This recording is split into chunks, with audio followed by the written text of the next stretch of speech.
Good evening, ladies and gentlemen, and welcome to the Baltimore Arena for the Great American Bash.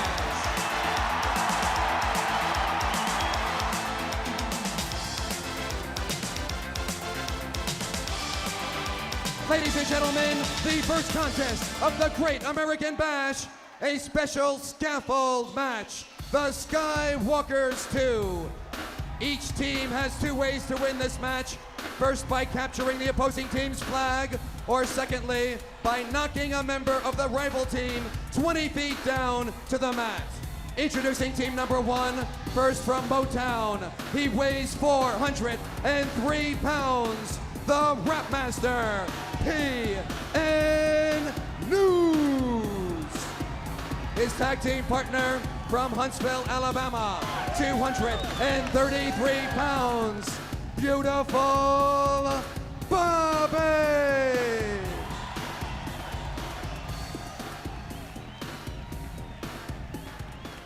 Beautiful Bobby and P.N. News comprise one team. Now let's go back to Gary Capetta and the introduction of our second duo.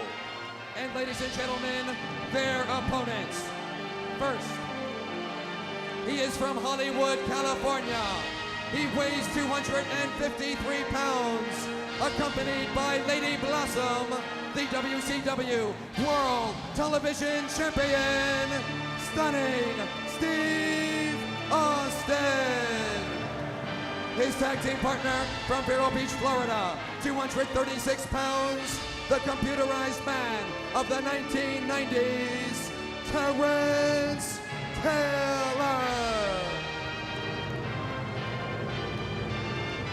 All right, ladies and gentlemen, Jim Ross and Tony Schiavone here to call the action. Thanks very much for being with us wherever you may be watching this live broadcast on pay-per-view television.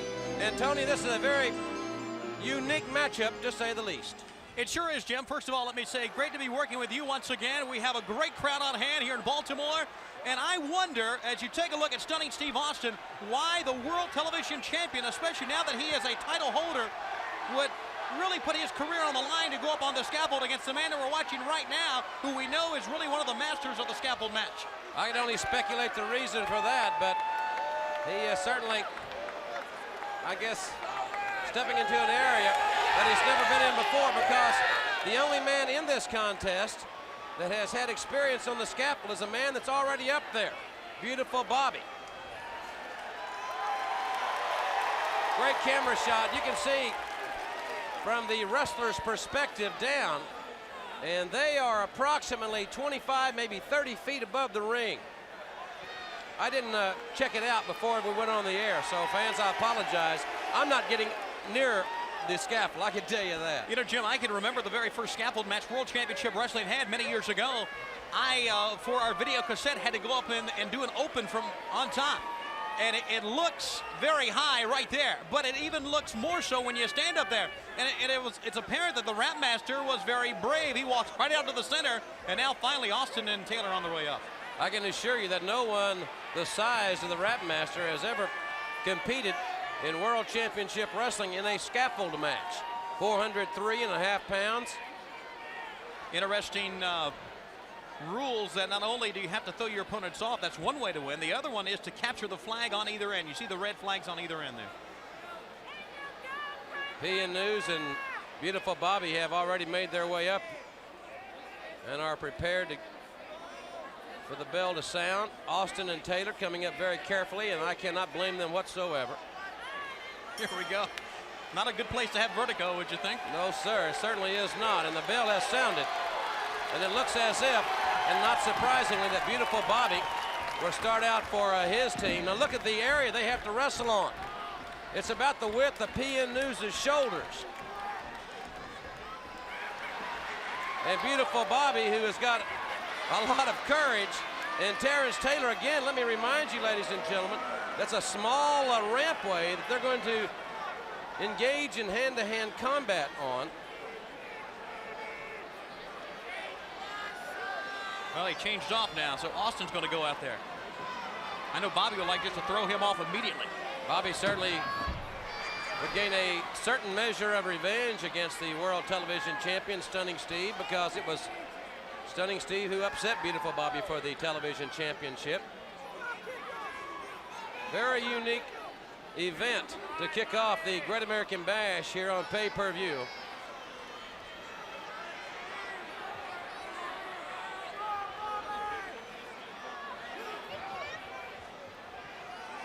No one's touched yet, Jim. They haven't touched each other at all. They're just trying to find their balance right now. But it appears early on that the only man with good balance is Beautiful Bobby. And again, as we pointed out in the beginning of the contest, he's the only man with any experience up there. And both men now making some contact. Stunning Steve with the right hand. They are near Beautiful Bobby's rest area, so to speak. Beautiful Bobby with a kick there and takes him down. Now that's a hardwood floor. No canvas, no give, and Austin almost off now. Taylor trying to help his partner. He came over. PN News may be the smartest guy in the match. He's standing home base. Stay right there. Well, you could almost call PNU's a goalie here because, like football, you got to cross the goal line if you're Stunning Steve to get the flag. As long as 403 pounds are standing there, you probably won't be able to get it. That's an excellent analogy, and that big man would certainly be a tremendous goalie. And I think that's going to be a very good strategy, if indeed that is their strategy. But you got to give the credit now because Bobby's backing up. So Stunning Steve is doing the right thing, even though he's on his hands and knees. Uh-oh. Well, now PN News leaving Beautiful Bobby there at home base, and the 400-pounder out on the scaffold. Tremendous crowd on hand, as you can see, here in Baltimore, which is really a tradition here in the summer to return to Baltimore for the Great American Bash. Terrence Taylor now will attempt to maneuver PN News.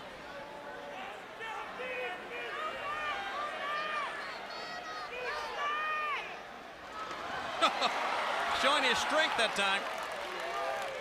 He better leave that alone. Remember, to win the match, you must remove your opponent from the scaffold or capture his flag. So there'll be no pinfalls in this situation. Obviously, there's no referee up there. It would take one of the Flying Walindas to referee this match, I think, from the circus. PN News right on the edge of the scaffold. Now, he steps one step back, and we're going to have a lot of noise, and we're going to have we may destroy the ring. There's Lady Blossom. She's obviously has a high level of anxiety right now. Can't say as I blame her. PNU is doing a great job of using his weight. Only thing he has to do now is reach up and capture that flag and I guess bring it back to his side. PN News, the big rap master, hammering Stunning Steve.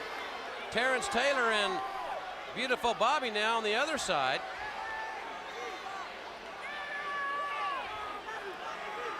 Well, where PN News goes, the scaffolding shakes a little bit. They're really behind Beautiful Bobby. Look at him and listen to him.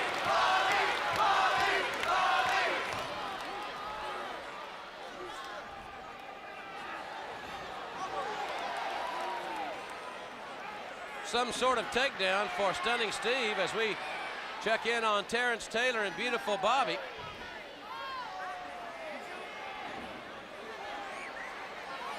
Well, the Rap Master doing the right thing. Just lay right there. It's like a big turtle on the back of his shell. You can't move him. He can't go anywhere. 403 pounds. Stay right where you are, fella. If he can't hold on, we know where he's going. It's straight down. And he is trying to position himself not to go off the top of the scaffold. And that's the width of the scaffold. The next time we get that shot, look at the width of the scaffold. It is not very wide. Jim, this is also the first scaffold match with a plywood or a wood base to it, or a wood top. They used to have that steel top like they use when they wash the windows of big buildings, and that would cut the back and would really lacerate the back of the opponents. So this may not be as good as far as traction is concerned, but it really helps the skin a lot.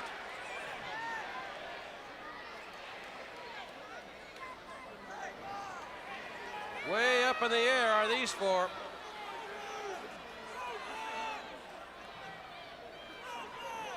Now all 4 men out there in jeopardy, I can guarantee you that. Just one slight miscue and you're gone. Bobby's got it. He's got their flag. Now he's got to go back to the other end. Beautiful Bobby has the flag. And there he goes. Beautiful Bobby has the flag. And the team of Beautiful Bobby. Now where Stunning Steve's going, maybe Lady Blossom. Well, she's handing him something. Wait a second. He has something in his hand, his right hand. Beautiful Bobby using the flag as a weapon. Wait, it's like hairspray in the eyes. Now that's not a good place to be blinded, I can assure you that.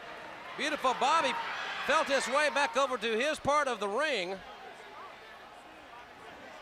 And PN News took a big dose of whatever that was right in the eyes. Well, that's got to be a scary, scary feeling. And he's Stunning Steve threw the that aerosol can back down to Lady Blossom.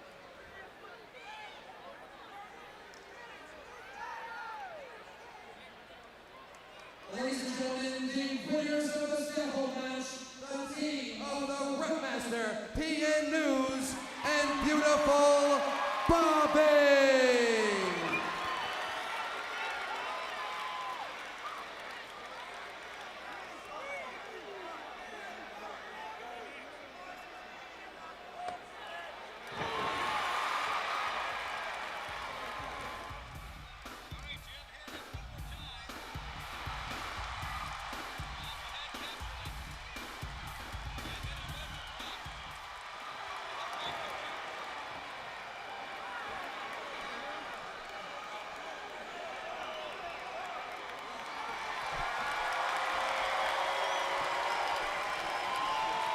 Well, the action continuing there in the ring, but there you see the winners. Beautiful Bobby and PN News in this very unusual match. Taylor and Stunning Steve coming back in the ring once again.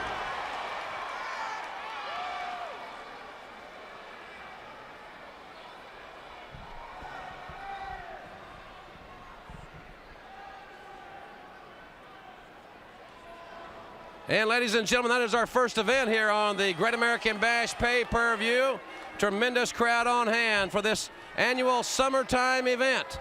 It's going to be a tremendous night. We have 10 more great matches.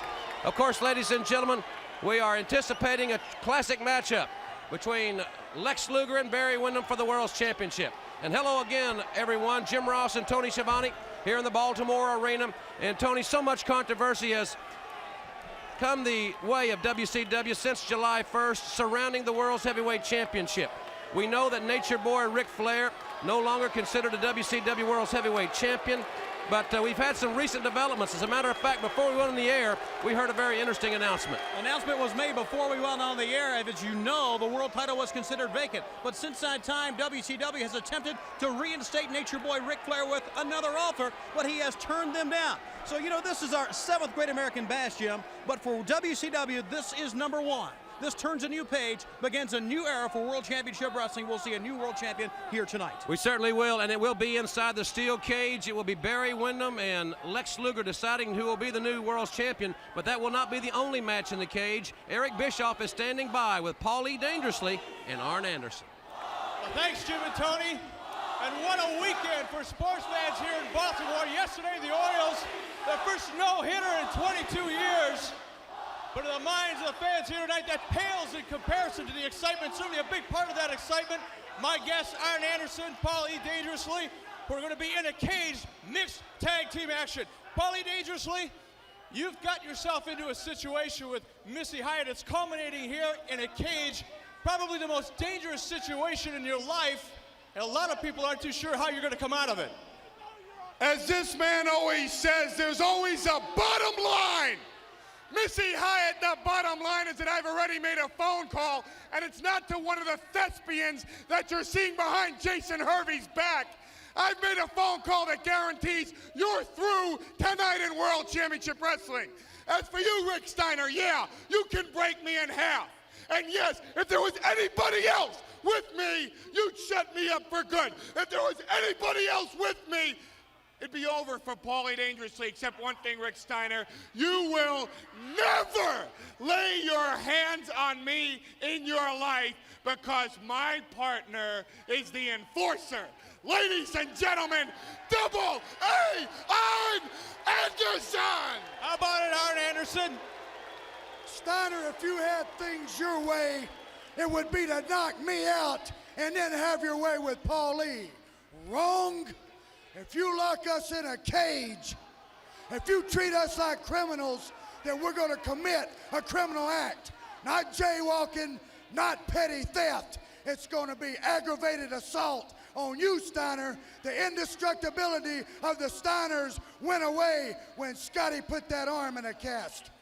So now, tonight, you lock us up under criminal circumstances. Criminals what we'll be.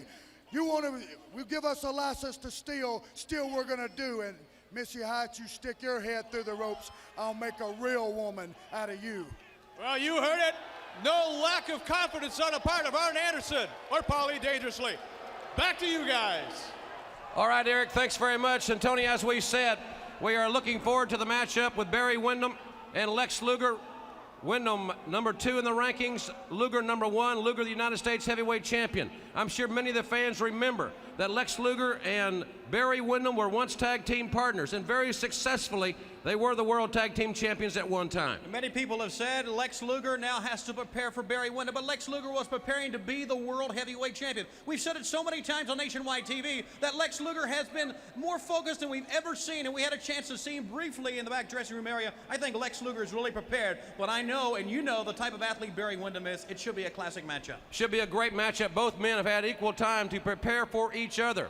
And again, this situation inside a steel cage, do you see that giving a distinct advantage for either man because it's in the cage? Well, one would think that would give Lex Luger the advantage of being in the cage. He has been there, world title match before, but I really don't think it comes into play here. I think you're going to see the best athlete at this particular time win the match. Another exciting event that we'll see a little bit later tonight, we have 10 more great matches scheduled, will be a Russian chain match. Nikita Koloff, to the best of our knowledge, has never lost a Russian chain match. He will be joined at the wrist by the 10-foot chain with the Stinger here in the Baltimore Arena. The object of the match is not to pin your opponent. It is to touch all 4 ring corners. I think Sting is in for the challenge of his life right here tonight in Baltimore. You know, when it gets down to a brawl, we all thought if it gets to wrestling skills, that maybe that Sting would prevail. But in a Russian chain match, wrestling skills usually don't pan out. It's the brawler that wins, and that's why that Nikita Koloff is the favorite in this Russian chain match. Another big matchup, and we mean big, literally, is the 7'7", 450-pound Elegante, who will be challenged by the 400-plus pound one-man gang. Perhaps the deciding element will be the maniacal Kevin Sullivan, who will be at ringside. But we also understand that 7'7" Elegante has a big surprise for Kevin Sullivan and the one-man gang. Here at the Great American Bash tonight, we look forward to seeing what that is. But you know, El Gigante has come a long way in a short period of time in World Championship Wrestling.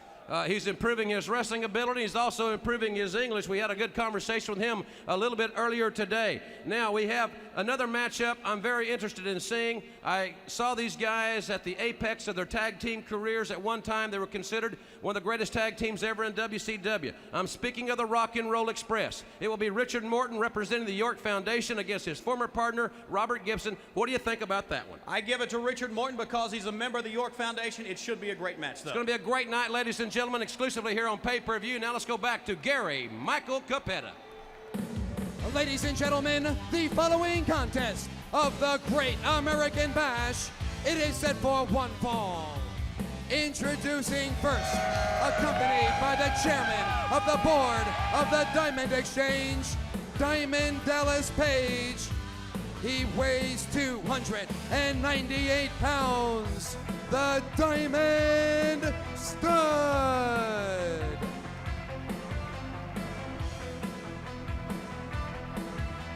Diamond Dallas Page being escorting his man, the Diamond Stud, to the ring, 298-pounder. One of the more impressive new athletes in World Championship Wrestling, has a great deal of potential. Jim, you know, he has one of the greatest new moves we've seen in a long time. It's called the DDD. It stands for Diamond Death Drop. It's really been awesome. It's propelled him into the rankings in World Championship Wrestling, and we are seeing only great things from the Diamond Stud. That's right, Diamond Dallas Page here. Win every woman's dream. At 6'7", 298 pounds of twisted steel and sex appeal, the Diamond Stud. Hey, Dougie, where's that girl? Come on up here, baby. We just pulled a girl right out of the crowd. That's right. There's a search across the country and around the world. Come on in here, Toots. Climb right in here. There's a search for the perfect studette to be the woman who will strip this hunk of a man. Hunk Asteria is running wild, child, in the USA. Now reach in and give it a big old tug. Wait a minute, on top. Right in here. Don't be sticking your hands anywhere they shouldn't be. On 3, 1, 2, 3, rip it off. Come on, babe, rip it off. Hey, you were wonderful. You were marvelous, but see ya.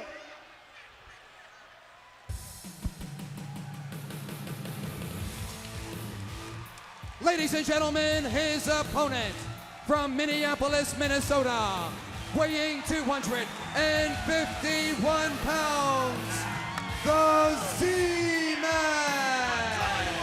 I'm coming for you. Recently on one of our national broadcasts, to be exact, on World Championship Wrestling, I was interviewing the Z-Man when the Diamond Stud and Diamond Dallas Page made an unscheduled stop in the ring.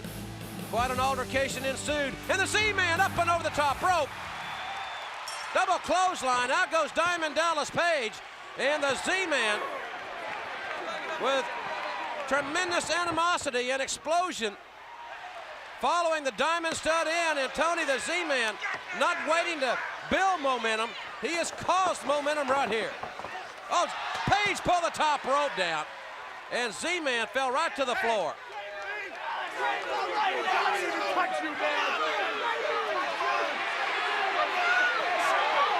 From behind, the Diamond Stud, Diamond Dallas Page had the Z-Man preoccupied, and the Diamond Stud, Tony, took advantage.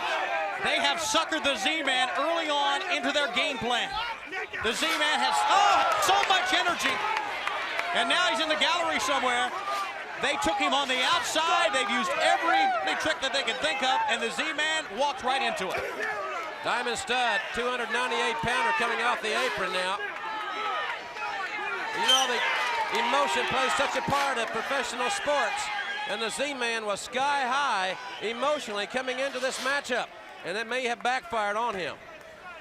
He needs to get it back in the ring and wrestle the Diamond Stud. Try to wear him down, which is what he was trying to do. But once he walked outside, he went to a different realm. I don't think the Z-Man wants to stand toe-to-toe with this huge individual, because obviously the Diamond Stud would have a strength and power advantage. Z-Man is a great wrestler, tremendous wrestler, and we certainly would encourage him, I'm sure as his fans are, to wrestle this big man, take him off his feet, negate that strength advantage. I think the Z-Man, as far as the cardiovascular development, would have an advantage. Therefore, he needs to run around a lot to get him worn down, but he's not able to do that. He's walking right into it. Referee Nick Patrick exercising his count. Referee gets to 5 in those situations. The offender will be disqualified. Z-Man gallantly trying to fight back, but this Diamond Stud is such a huge, powerful man. He missed that right hand, he missed that elbow. There's a cross-body press. He may have him, but the powerful Diamond Stud able to free himself.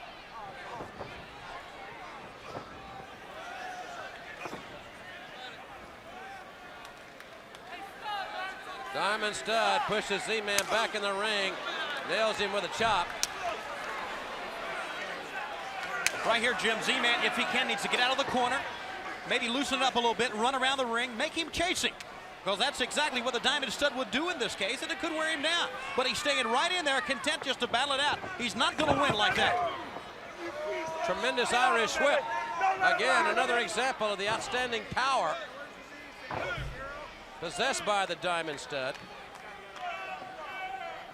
Now going for an abdominal stretch, putting tremendous pressure on the lower back and on the shoulders. He's got that arm half Nelson. And he's also using the rope for additional leverage.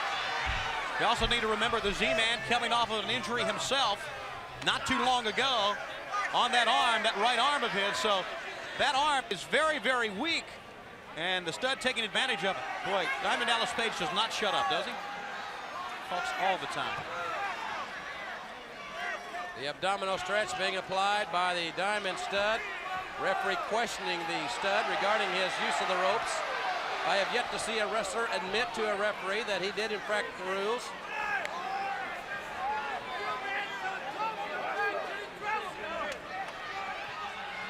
Again, you see it. Another great camera shot. And this time, good officiating there by Nick Patrick. Good counter move, but the Z-Man about a half a step off. Diamond Stud able to move out of the way. Diamond Stud's attack has been very basic, very simplistic. It's been basically power moves. But notice when he tries the high impact maneuvers, he'll try to go to the head of the back of the neck to set him up for the DDD. Weak in the back. He's got it blocked. Tremendous strength again. He just grabs Z-Man by the throat, lifted him off the ground and planted it. And as Tony mentioned, the Diamond Stud's coup de grace maneuvers, well, he's not going to pin him that way. There's an arrogant cover. He may get beat right here, 1-2, a near fall.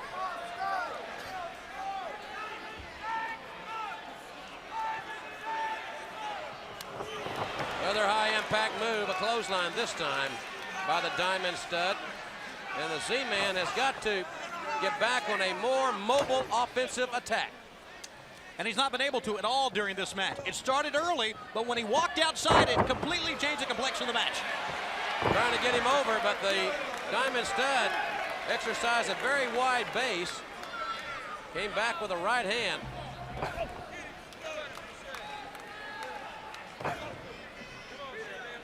One thing I'm surprised at here, Jim, is that the Diamond Stud taking a lot of time between blows, enabling the Z-Man to get up. A comeback-like kick, karate kick, caught the Diamond Stud either in the jaw, and here comes the Z-Man right out after. I think the Diamond Stud's a little addled. Comes back with a kick.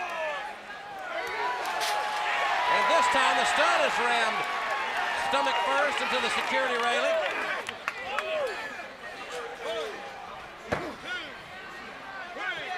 Z-Man wrestling a very emotional match. But I don't know, he's not, as you said, Tony, he can't win it fighting. He's got to wrestle the guy, and that's a great move. He may have him right there.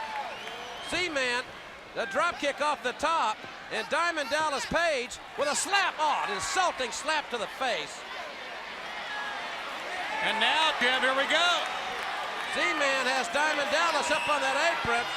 By the hair, drags him in. I think he's got him by the ears. Right hand. Comeback kick. Page. But wait a minute, from behind is a belly. The back suplex with a bridge. And the Diamond Stud's going to pin the Z-Man. Ladies and gentlemen, the winner of the match, the Diamond Stud. It was a case of the power of the Diamond Stud coming through, and when the Z-Man had his attention turned the opposite way, like he did early on, he was in trouble. Look at the power of the Stud. I guess you call that the throat slam. Picked him right up and put him down. And then when Diamond Dallas Page got the super kick right on the noggin, well, that laid him out. Z-Man's attention was elsewhere, and he paid for it, Jim.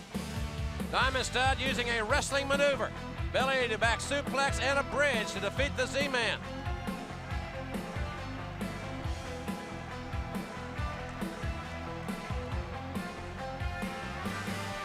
All right, ladies and gentlemen, now in just a few moments, Tony, we're going to be going back to the ring. It's going to be Oz, 7 feet, 325 pounds. Haven't seen a lot of Oz in the last several weeks. We saw him at the Clash of Champions on June 12th. We saw him on May 19th at Super Brawl. But one man that we have seen a great deal of in the last few weeks, and he's been red hot in my opinion, is Ron Simmons. Ron Simmons is a man who has really been moving up the rankings in the top 10 of World Championship Wrestling. One of the most professional athletes you'll ever see. He is really a stud, if I can use a term we just saw. Ron Simmons was a 4-time football All-American at Florida State University. Great power, but when we talk of power, we can't turn our attention back to the very mysterious Oz. He'll have the Wizard with him, we understand. And as a matter of fact, let's go back up to Gary Michael Capetta and the introduction of this event at the Great American Bash. Ladies and gentlemen, the following contest, it will be set for one fall.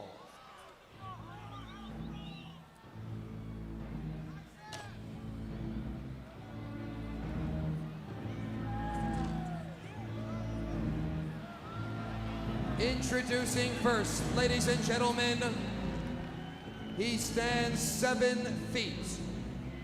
He weighs 325 pounds. And he will be accompanied with the Great Wizard. Ladies and gentlemen, soon to be appearing is Oz.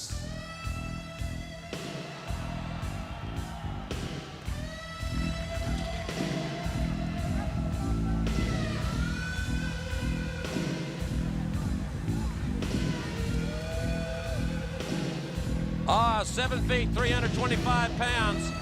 And as I mentioned, we have not seen a great deal of this individual, but we can tell you one thing. Tony, he is a big, big human being. And the Great Wizard, there he comes. They make quite a unique pair. It's going to be an interesting challenge for Ron Simmons because Ron Simmons is a power type wrestler and he is going to go into what is the apparent strength of Oz if he wrestles him power style. Oz, in our previous 2 appearances that we have seen him, has easily manhandled both his opponents. But in all fairness, those opponents were not in the league of Ron Simmons.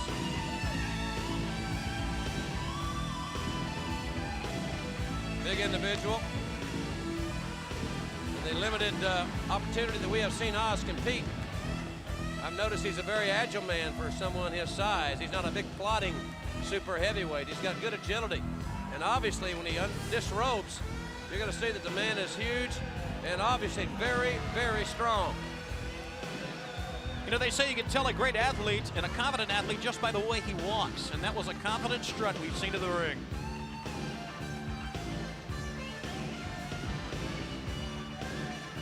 As Oz prepares to disrobe, that green robe will go back up for the introduction. And ladies and gentlemen, his opponent from Warner Robins, Georgia.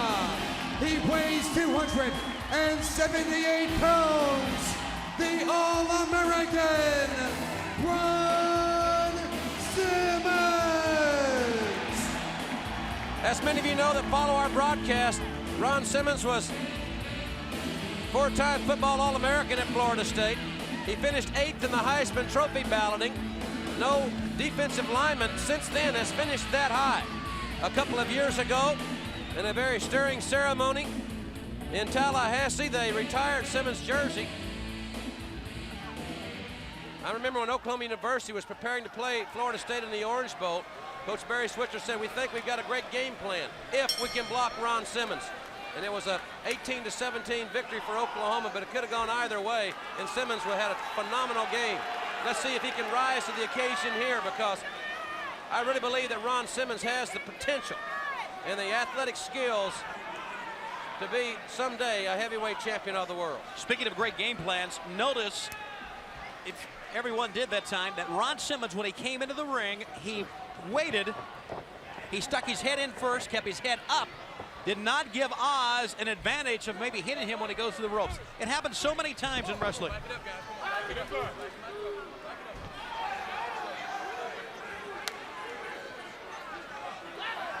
There you see the Great Wizard. Collar and elbow tie-up. Both men trying to outposition the other. Referee for this event is Mike Atkins here at the Great American Bash. And Ron Simmons and Oz, for that matter, ready for action here. I guess both these guys, Tony, have bench pressed in a 500-pound range. That's true, Jim, but you know, we talk so much about upper body strength because we can see it. Let's talk about leg strength, about doing squats. These guys really have powerful legs, and that is so important in this sport when you talk about body slams. Or even when you get a good vertical base for a side headlock, it takes good leg strength to really clamp it on. Obviously, Oz at 7 feet tall has a leverage advantage in this event. We were down in Tallahassee not too long ago, and those people there dearly love this athlete, Ron Simmons from Warner Robins. Both men now going down off their feet, but both men up very quickly. Ron needs to get focused right now. He can't worry about the hair pulls because that's going to happen. It's going to happen a lot apparently in this match. He has to worry about winning the match. Get into a verbal war here. Both men ramming together. Pretty good impact right there from those two big guys. Simmons outweighed about 50 pounds.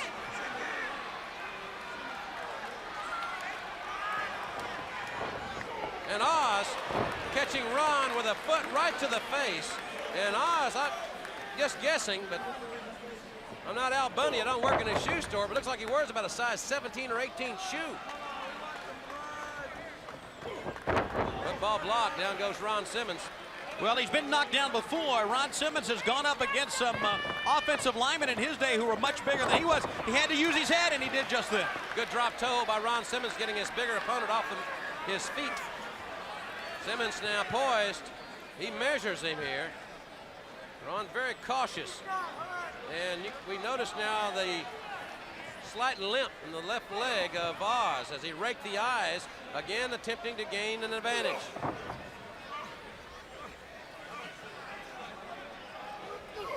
Straight right hands, very simplistic offense.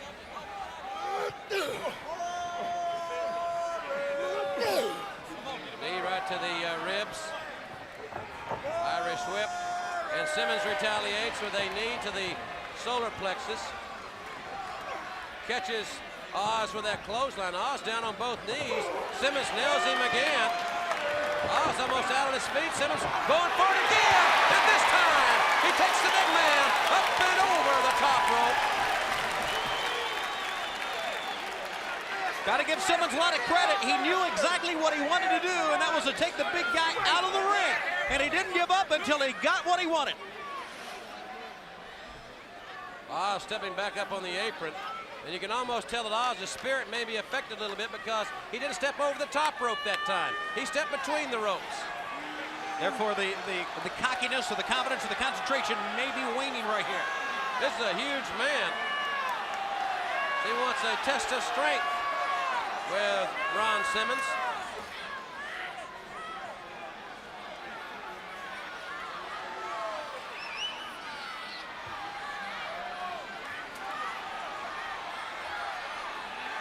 Well, Oz, at 7 feet tall, may have the advantage here. Let's see.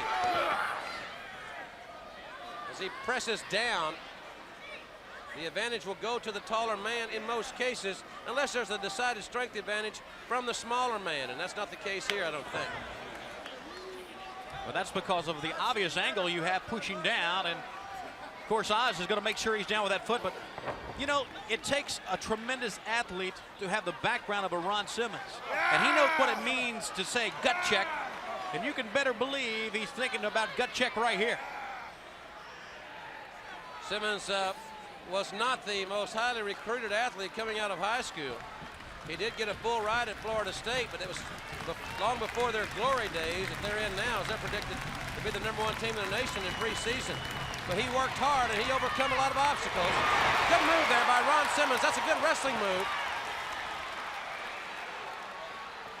Simmons, the Irish whip. And he went for a drop kick, which is obviously a high-risk move. Somewhat uncharacteristic of Ron. And now Oz with a clothesline. regains the momentum. He regains the momentum, Jim, but still, notice how he looked to the fans on the far side, strutted around the ring. You give Ron Simmons this opportunity to get a second win or maybe a third win, and you're in trouble. Oz now using nothing but brute strength for those double accented blows to the lower back of Simmons.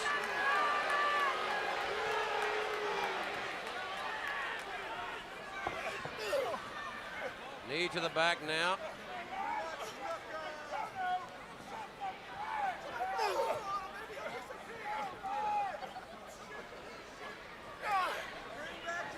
Oz has Simmons up, side slam and a lateral press. It could be all, but Simmons will not quit. He kicks out.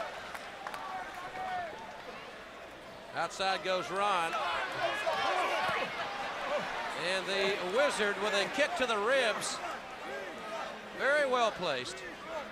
Picked his spot, didn't he? That was the first time I saw the Wizard move. I thought maybe he was frozen over there in the corner. And he's right back to where he was. Simmons now up and over, trying to get Oz down. Look at the wide base Oz has. May not be able to do it, and he can't. There again is a great example, as Tony was mentioning earlier, of leg strength. And Oz obviously possesses a great deal of leg strength. Now has Ron up in a bear hug, working on the lower back. He's been working on the lower back off and on for the past few minutes. And this time Simmons executed the drop kick quite well. Down in that football stance. Tremendous impact by the former All-American. That's the second one. He nails the Wizard, who was up on the apron. Simmons moving those feet. Shoulder block right in the solar plexus. Can Oz withstand three of them? No, he can't. Ladies and gentlemen, the winner of the match, the All-American Ron Simmons. Well, out trying to take the back out and thus take away the upper body strength. He attempted to do that, but still Ron Simmons was able to come right back with tremendous shoulder blocks out of the three-point stance, taking the big man off his feet. Ron Simmons, who established early on that he was not going to stay die in this match, took him out one more time. Wizard stuck his nose in, and see you later to that. And then it was the big shoulder that he's noted for. Watch him spring off here. We talk about leg strength, great elevation. And he popped him. It looks like Oz may be returning down the good old yellow brick road where he belongs. Ron Simmons with a very impressive victory.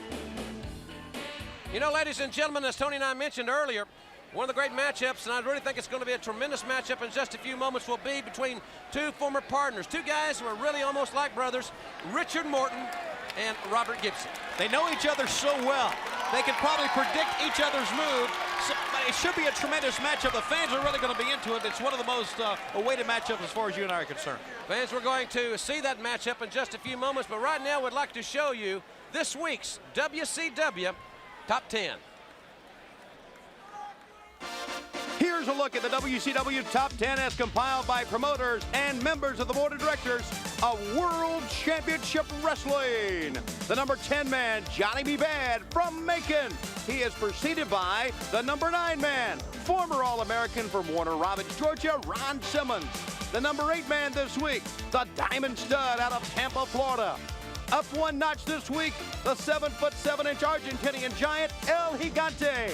In the number 6 spot, former world television champion, the Enforcer, Arn Anderson. The top 5 includes Beatable Bobby at number 5 from Huntsville, Alabama. World television champion, Stunning Steve Austin, is at number 4 this week. The number 3 man in the top 10, former world champion Sting. The number 2 man in the WCW top 10 from Sweetwater, Barry Windham. And the number 1 man, the U.S. heavyweight champion, the total package, Lex Luger. And the world title, of course, is vacant. Ladies and gentlemen, the following contest, it is set for one fall. Introducing first, from Pensacola, Florida, he weighs 234 pounds, Robert Gibson.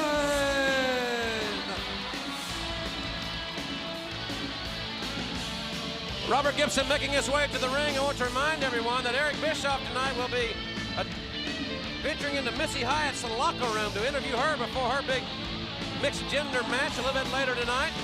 Glad to have Eric on our team, and now let's go back to Gary Michael Cappetta. And ladies and gentlemen, his opponent, he is accompanied by the Executive Director of the York Foundation, Alexandra York, from Nashville, Tennessee, weighing 208 pounds, Richard Morton.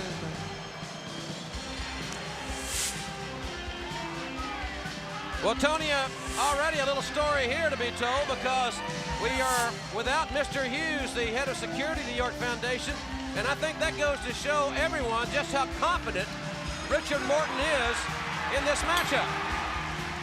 And they're fighting right here, right out on the rampway. Wow. You know, knew this would happen. It's not even a wrestling match. It's personal. It's a fight between these two.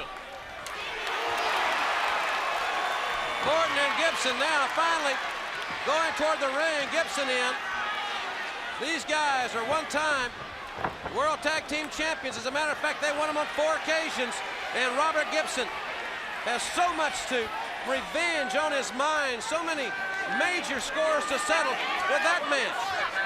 You know, Jim, I can only think back to 1985. It was in July in a small town called Shelby, North Carolina. We had a national television taping.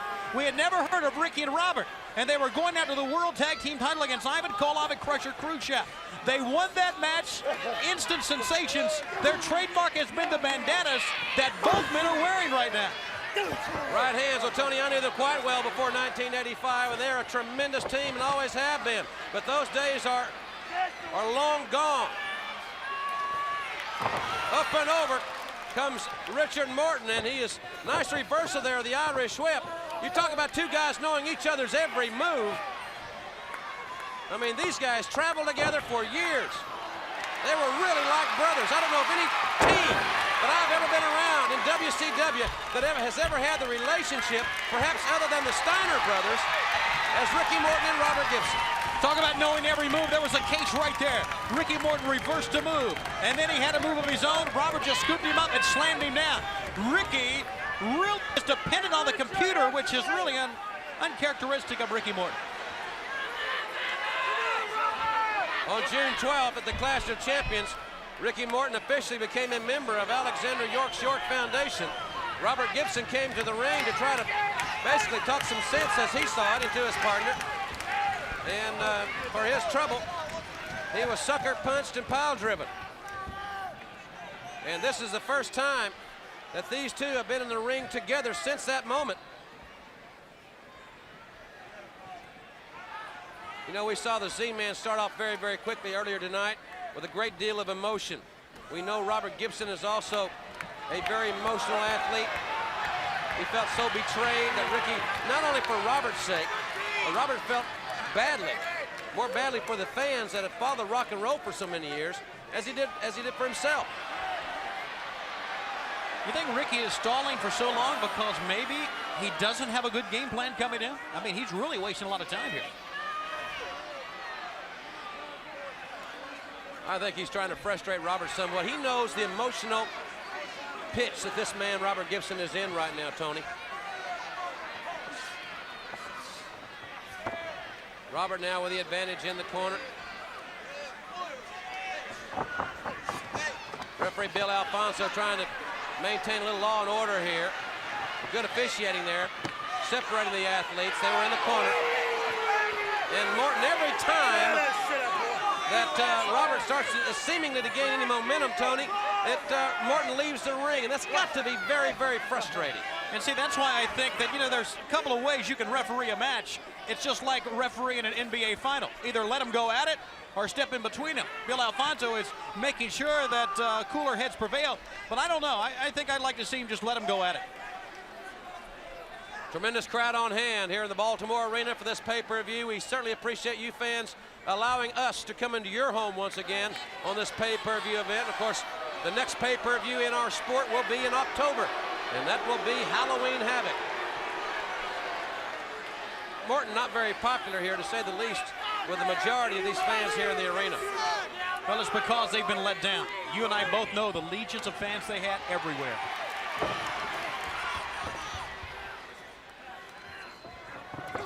Gibson face first into the center turnbuckle. Morton gained the advantage by wrecking the eyes. Now remember, Gibson had knee surgery. He was out for many, many months, and it's wrapped right around the steel. And the way he reacted that time, that knee may be gone again. He's really out of pain, Jim. Well, Tony Robert was in rehabilitation for like 6 months or something. And, you know, you just don't bounce back from a major reconstructive surgery. He didn't have it scoped. He had a major league overhaul. Knee or not, he'll never give up. He's fighting back. Robert obviously favoring that leg, and it will lessen his mobility, to say the least. But he's fighting back with Richard. And again, Morton going to the leg, putting it over the bottom rope. He'll use that for leverage, and he came down with a knee right across the shin of Robert Gibson. Stomping away at the leg. Well, this is one match I would have, not that long ago, I would have never dreamed, Tony, that we would be seeing. And now look at Morton work on the brace and the cover. He's ripping at the tights.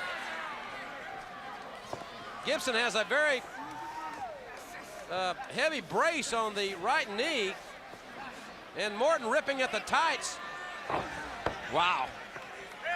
Man, this is a vicious streak in Ricky Morton that we have not seen to date, even since he joined the York Foundation back in June.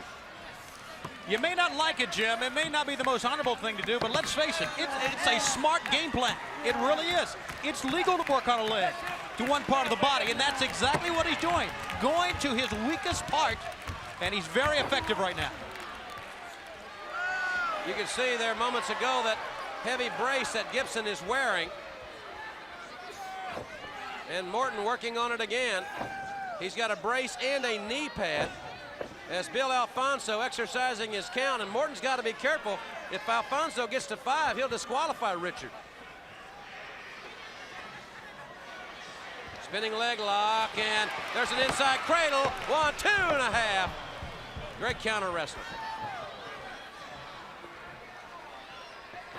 Well, Robert Gibson now is really going to have to be resourceful.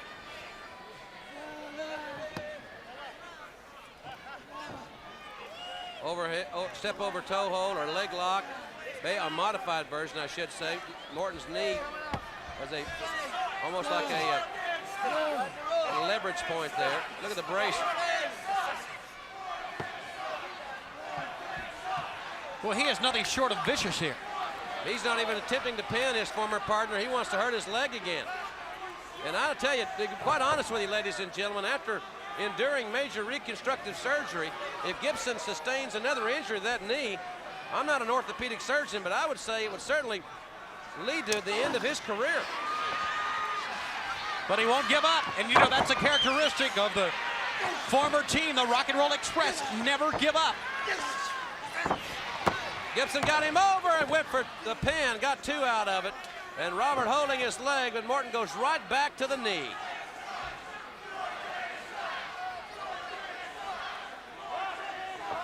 Uh-oh. Morton now with a figure 4, and it'll just be now a matter of time.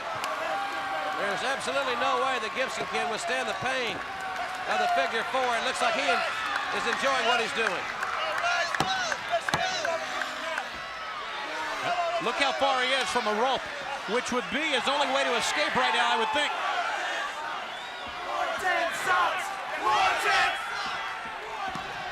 Fans here relatively outspoken in their feelings toward Richard Morton.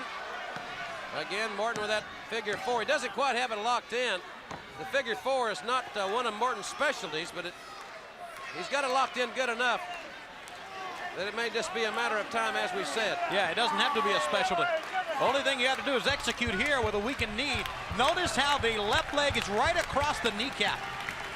And the pressure of Morton's leg forcing the foot right down on the knee of Gibson. There's Alexander York the young lady who heads up the York Foundation.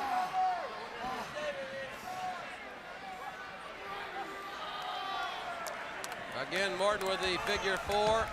Robert trying to turn it over, which will just reverse the pressure. But Morton is closer to the ropes than is Gibson. So if Gibson does reverse it, Morton will not be in that painful predicament, one wouldn't think, very long unless he turns him the other way, which is what he may be doing. That's what he has to do right here. Can he raise up and rake him in the eyes? Can he get to the ropes, or can he turn it over? I don't think he can turn it over. I think it has to go to the eyes or to the rope. Whoa, he surprised me there. He bounced right up, didn't he? Morton's right leg's got to be a little bit higher up on the Gibson's leg, because Gibson now has got a little pressure relieved. Here we go. He's got him turned over, and now the pressure and the pain is being experienced by Richard Morton.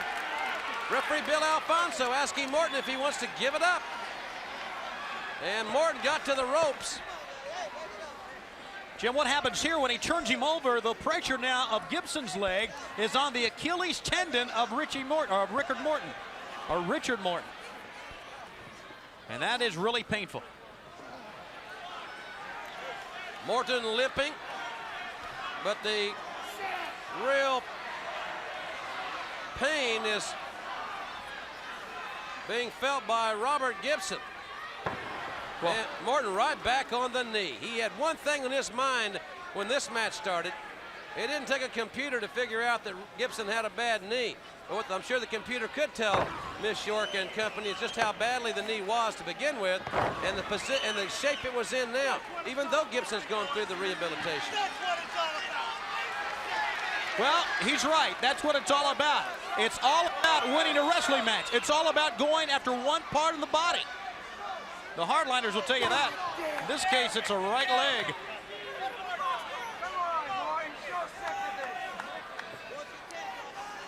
Morton now bringing down the knee pad, exposing the brace, slamming the knee right on the apron.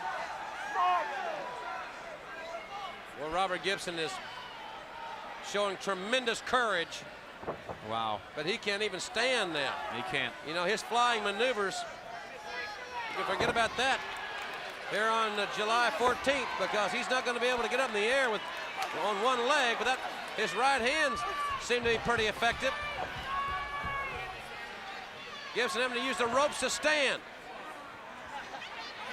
A lesser man would have given it up a long time ago, I will assure you. Absolutely, and Bill Alfonso continues to ask Robert Gibson, do you want to call it quits right now? He continues to say no. As long as he can prop himself up on the ropes, he's going to swing at Richard Morton. Alfonso, a very experienced official, will keep an eye on the situation quite obviously, because if Gibson gets into a position that he cannot defend himself, the referee could very easily stop the match. And look at Morton again work at the knee. Now he looks to be unbuckling the leg brace. Right hand right in the mouth by Gibson. Hammering Morton again. Use the brace that time. The brace has these steel sides to it, that keeps the leg intact, and he put it right across his nose. Very grueling matchup. Again, Gibson to the ropes, having to hold the ropes. He fights back, but he's a one-legged man right now.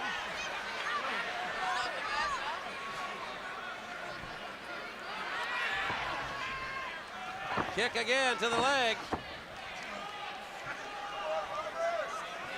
And Morton using the rope. Referee counting 1, 2, 3, and he breaks it.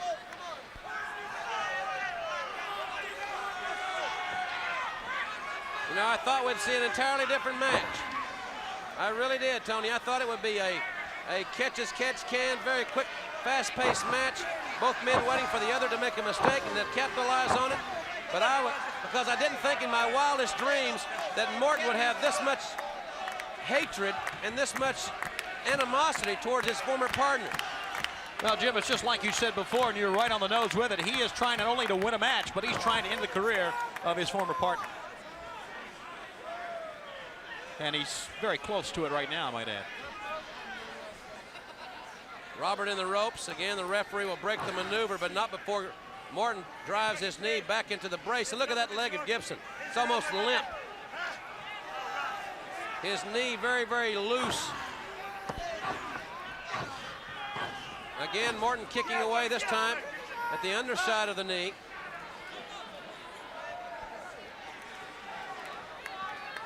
What did she say? She said, go ahead and end it? I don't know. There's a DDT! Gibson might end it. Robert Gibson out of nowhere with a DDT. Caught Gibson, or caught Morton, excuse me. But Gibson again can barely stand. He elevates Morton, but he goes down himself. He used the momentum of Ricky Morton that time. It didn't take much leg strength. Of course, he only had one leg to work on. And Ricky Morton blindly went in and paid for it.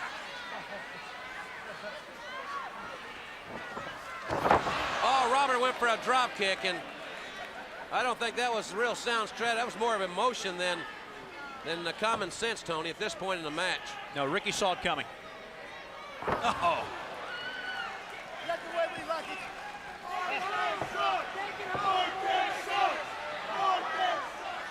Morton really punishing Gibson now. And quite frankly, I don't know how much longer the referee should let this one go on. I've officiated matches, been a long time ago, but one of the things the promoters and the head of officials will tell you to keep a close eye. When a guy can't defend himself, you can't leave him in there too long. Inverted atomic drop. I know Alfonso wants to see these men settle this situation because that's what they want. Now Morton will go up top. He plants that knee in the back of the head and drives him down, but Gibson has Morton. Oh, he slammed him right off the top. Almost halfway across the ring. Gibson had to use the ropes for the additional leverage. And he caught him with a karate kick in the back of the head. Again, Gibson now going by instinct.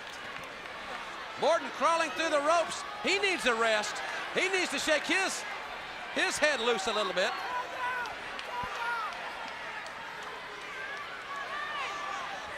Can you believe that Robert Gibson's going to go after him? Incredible courage here, Jim. Both men hammering each other. They both went for drop kicks. Oh, my. Alexandra York, what is she doing? Alexandra York up on the apron. Morton fell off the rampway. She was prancing around like a little deer here. Yeah, like a little Benny him. And now Morton's got the computer. The referee's talking to York.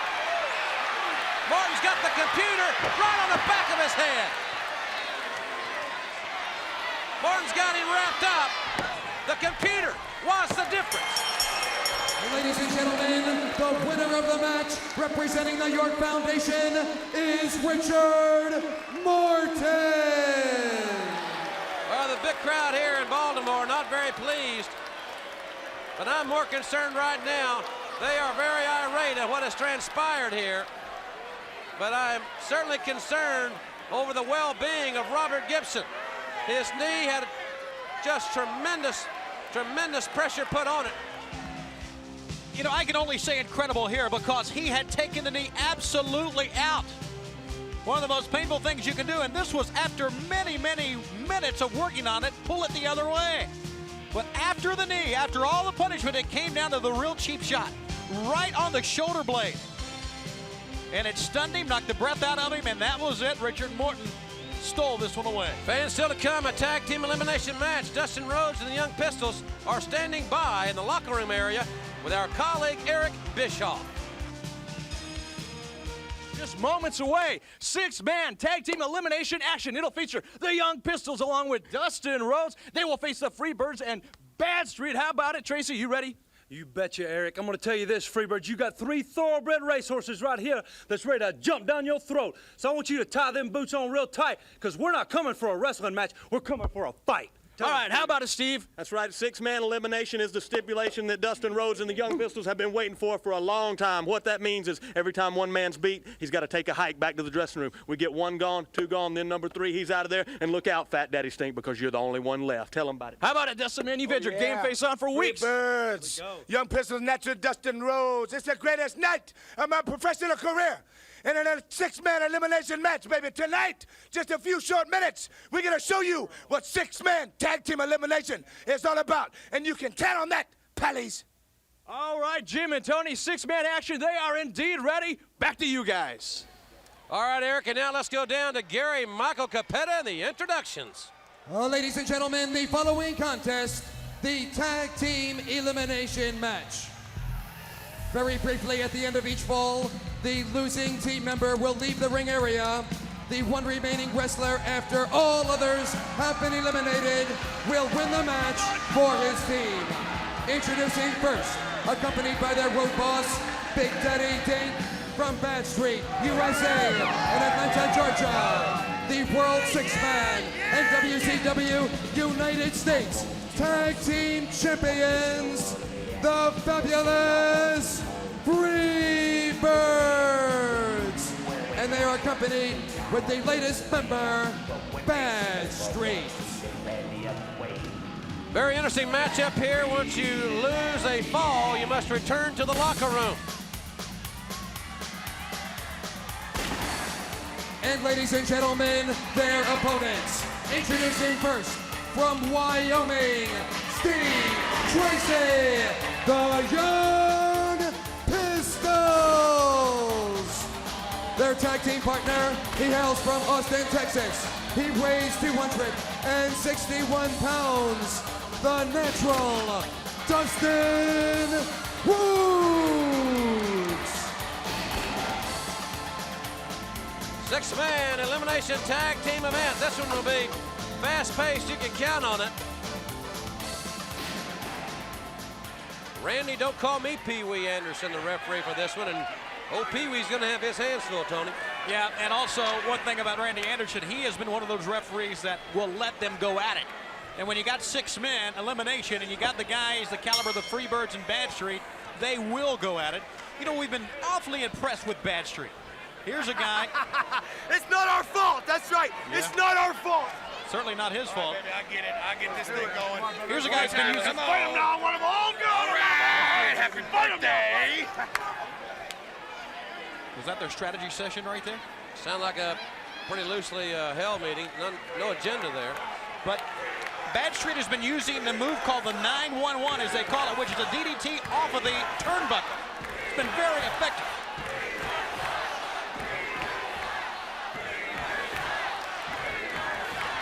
This big crowd here in Baltimore really getting into it. You know, Tony, people keep filing into the building. This place is just about jammed. It is. It is a tremendous crowd on hand. The Freebirds, boy, does Michael Hayes love the showboat or what?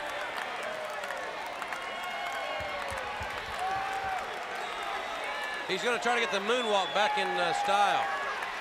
Got to give him his due, Jim. He is certainly one of the most charismatic men ever in World Championship Wrestling. Did I say that right? Charismatic. Charismatic.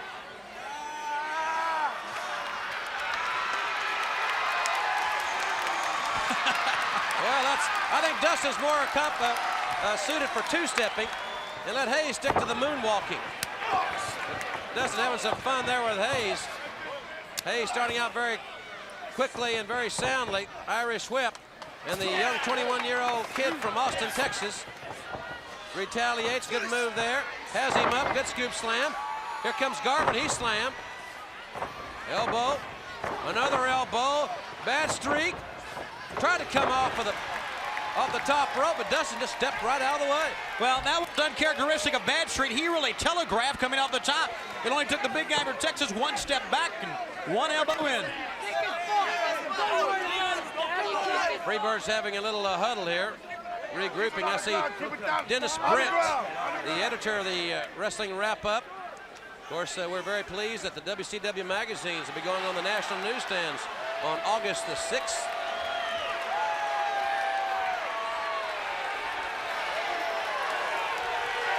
Michael Hayes Hayes having a... I hate them.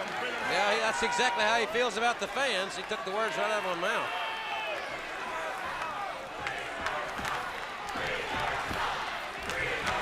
Where they are after the Freebirds. But you know what they're doing here? They're getting up Michael Hayes, Jimmy Jam, and of course Bad Street, and they're taking any momentum that Dustin Rhodes would have away, completely away.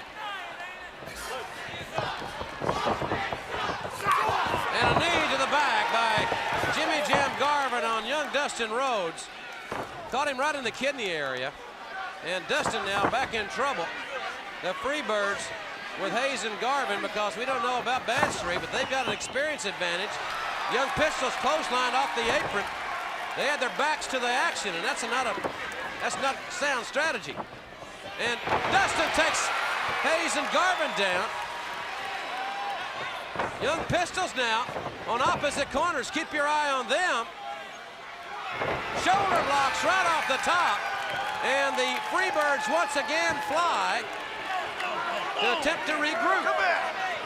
Got to give that maneuver a lot of credit to Dustin Rhodes, because he had stunned both Freebirds, enabling the high fly maneuvers by the Pistols from the top.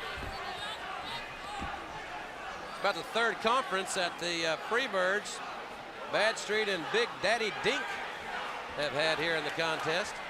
Yeah, but they don't need a conference, and of course they know that. They need to stall for time. They need to slow them down, which is what they've been doing. Well, they certainly, if they're giving up anything in the match, Tony, the Freebirds I'm speaking of, that's quickness, speed of the Young Pistols and Dustin Rhodes. Tracy Smothers entering the ring rather uniquely.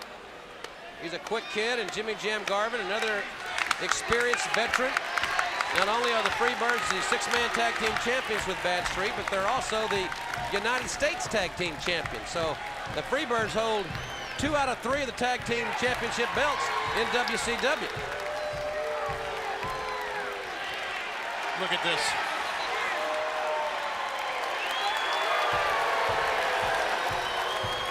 The amazing thing is here that Tracy's letting him do this. Why don't he just clobber him from behind?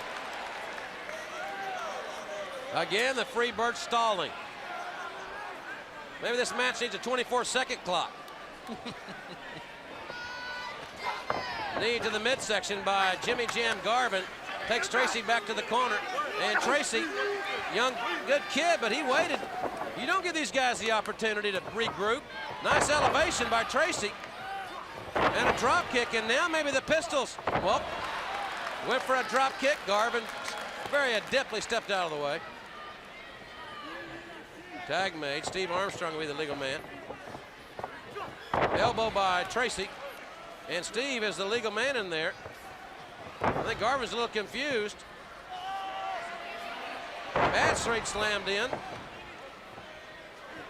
Well, the referee should get Tracy out of the ring. Right off the top comes Steve on Bad Street.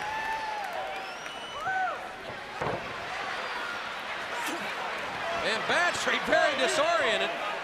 Remember, this match is an elimination tag team match.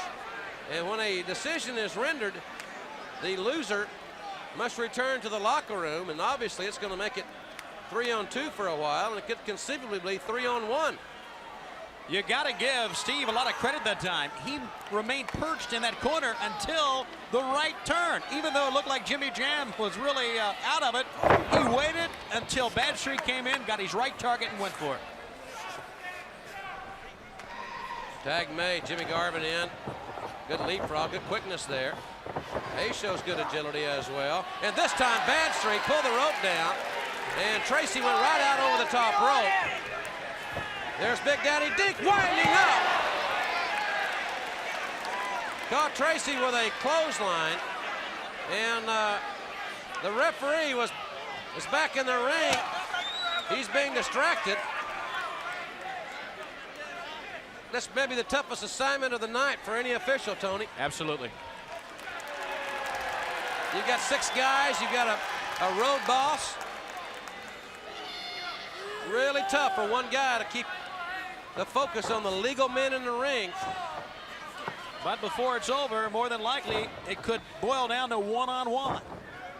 Or, I don't think I've ever seen it before. I don't think I've ever seen all 3 men eliminated before the other team would go down. But that could conceivably happen. Oh, gosh. Hayes with a left hand. Big time left hand. And Tracy Smothers really We're kind of got sorry. We're sorry. We're really sorry. I'm sure that's very heartfelt. About as heartfelt as Jim Baker. Kick right to the head, and Tracy sent. Now Badstreet, see what I'm saying about the referee? It's really tough, and I'm not picking on Randy Anderson. This is almost an impossible situation for an official to be in because the Freebirds are so darn shrewd. They didn't get those championship belts. I mean, they're great athletes, don't get me wrong, but they know what they're doing inside the squared circle. Knee to the abdomen. And it looks as if they have separated Tracy from the pack, Tony. That's exactly what they've done, Jim. They have separated and isolated Tracy, and boy, they are going to work on him. Notice when they realize they've got one man away, how they really pick up the pace. A little cocky right there, wasn't it? Extremely cocky coming in was Badstreet, Irish whip. There goes Tracy, a nice clothesline there. Masked Man has made quite a difference in the strategy employed in the last couple of 3 months by the Freebirds. We saw the Badstreet for the first time back at Super Brawl on May 19th. Sleeper hold by Hayes.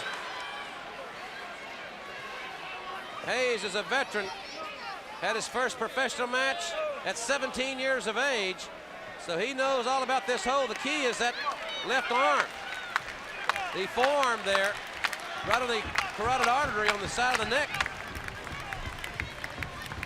That's the one that is really restricting the flow of blood. And Tracy may be, well, he's one more check of the referee, and he'll be back in the shower in a few moments.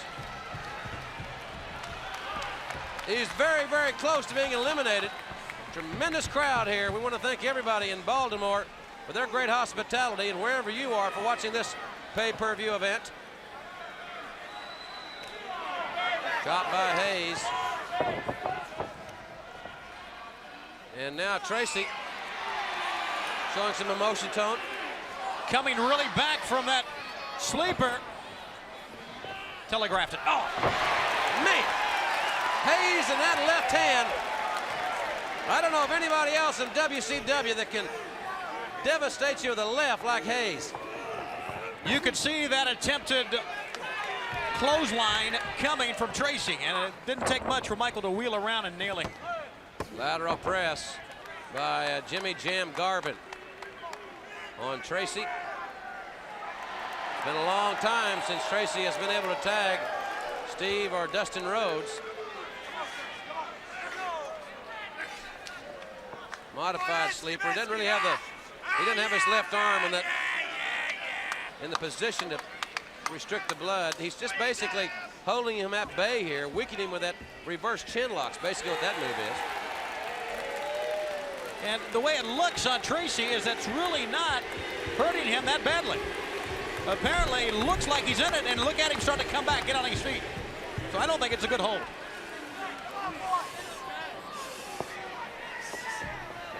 Dustin Rhodes and Tracy, or excuse me, Steve, encouraging Tracy to hang in there.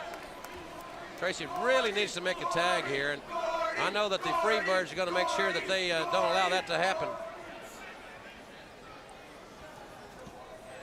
What did he do that for goodness sake? Oh, well, there's why. Right here, we're going to see the referee's back now to the action.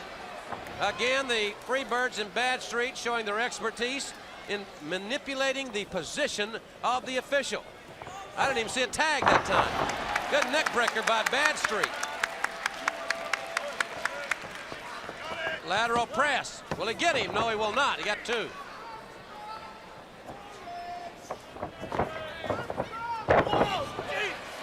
Tried to get the tag, couldn't do it, and Tracy went for a pin there, got two, a good long two that time. And Michael Hayes back in. Shot. And another by Hayes. Tracy trying to retaliate. He's missing though. He doesn't know the effect. I don't know, that's three left hands. This kid's gonna be he's gonna come to his senses sometime tomorrow after breakfast. He's run into three lefts. And I don't care who you are, you can't endure that. He missed 3 times. Could be the DDT. He went for it. Tracy able to elevate. Hayes. And now let's see if Tracy can make the tag. He tags in his regular partner, Steve. So it's Steve and Hayes, the legal man. Good elevation, and then a drop kick. And another drop kick right on the button of Bad Street. The Birds' heads are cracked together. And now we've got a real melee here. Young Pistols double teaming Hayes. Watch out here on the bottom now. 2 men on the outside. Double shoulder block. Bad Street in a bad way. Dustin out with Jimmy Jam Garvin. Big Daddy Deke looks a little anxious out here. Are they going for the mask? Apparently so, going for the mask of Bad Street. Steve trying to take the mask. Oh, Hayes caught Steve with a clothesline. A double DDT. Hayes is the legal man. Remember that. And so was Steve. And the Birds will be up 3 men to 2. Ladies and gentlemen, the first eliminated from the match is Steve Armstrong. Hayes is up. Hayes just threw Steve over the top rope. Hayes is saying he didn't. It wasn't Hayes' momentum that took his opponent over. Ladies and gentlemen, second to be eliminated, Fabulous Freebird, Michael P.S. Hayes. That's like pass interference. It's a judgment call. That's right. And in Randy Anderson's judgment, that man, Michael All I Hayes. did was duck. I didn't do it. Hayes saying all he did was duck. But he's got to return to the locker room as well. Well, the Freebirds had a very short-lived 3-2 advantage. Bad Street in there with Tracy. Michael Hayes and Steve have been eliminated in this 6-man elimination tag. Bad Street up on top. Double axe handle to the back of the head.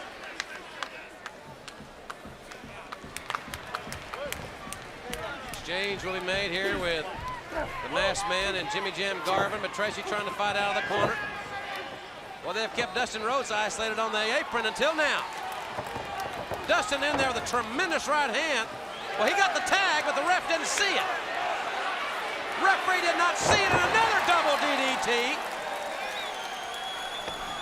Oh, man. And now Dustin Rhodes must face 2 guys. Boy, did he come out of nowhere. What a lariat. He uncorked on Garvin. Ladies and gentlemen, both Tracy Smothers and Jimmy Jam Garvin eliminated. It's that sudden and that unpredictable in these type matches. There's a kick to the head by Bad Street. Bad Street and Dustin, the winner of this match, will win it for his team. You got to keep in mind, of all 6 men who have been in, the freshest man has to be Dustin Rhodes. He had been on the outside for a long, long time. Rhodes' head rammed to the top turnbuckle. The son of the American Dream, Dusty Rhodes, comes out a good stop. We know that, but how much more can he take? And he got the shoulders up. Bad Street somewhat arrogant there, Tony, on the pin. Yeah, you knew he would kick out of that one. But Bad Street trying to go up top again. Dustin, good move to follow him in the corner, not let him go up top. Scoop slam by the Masked Man. And again, boy, he's got great agility. Up on the top rope. And no, Dustin caught him. He buried a right hand. Caught him again with a lariat. He may have him. Big Daddy Deke. The ropes may break at any moment. He's 1, 2, and he distracted the referee just long enough for Bad Street to be able to kick out. Irish whip. Oh, Bulldog! And he drop kicked Big Daddy Deke simultaneously. What a move! Up the leg, and it's over. Ladies and gentlemen, Bad Street eliminated. Therefore, the winners of the match, the team of the Young Pistols and the Natural, Dustin Rhodes. Boy, that was a tremendous matchup. And when it was 2-on-2, You saw Dustin, actually 2-on-1. Dustin eating up the sides. Anderson got over there to make the 3 count, and Jimmy Jam was out. And then it was just 1-on-1 into the corner. You talk about great agility. Look at this. Eyes ahead. See you, Big Daddy Dink. And I mean, fans were on their feet after that move. And that was a tremendous win for Dustin and the Pistols.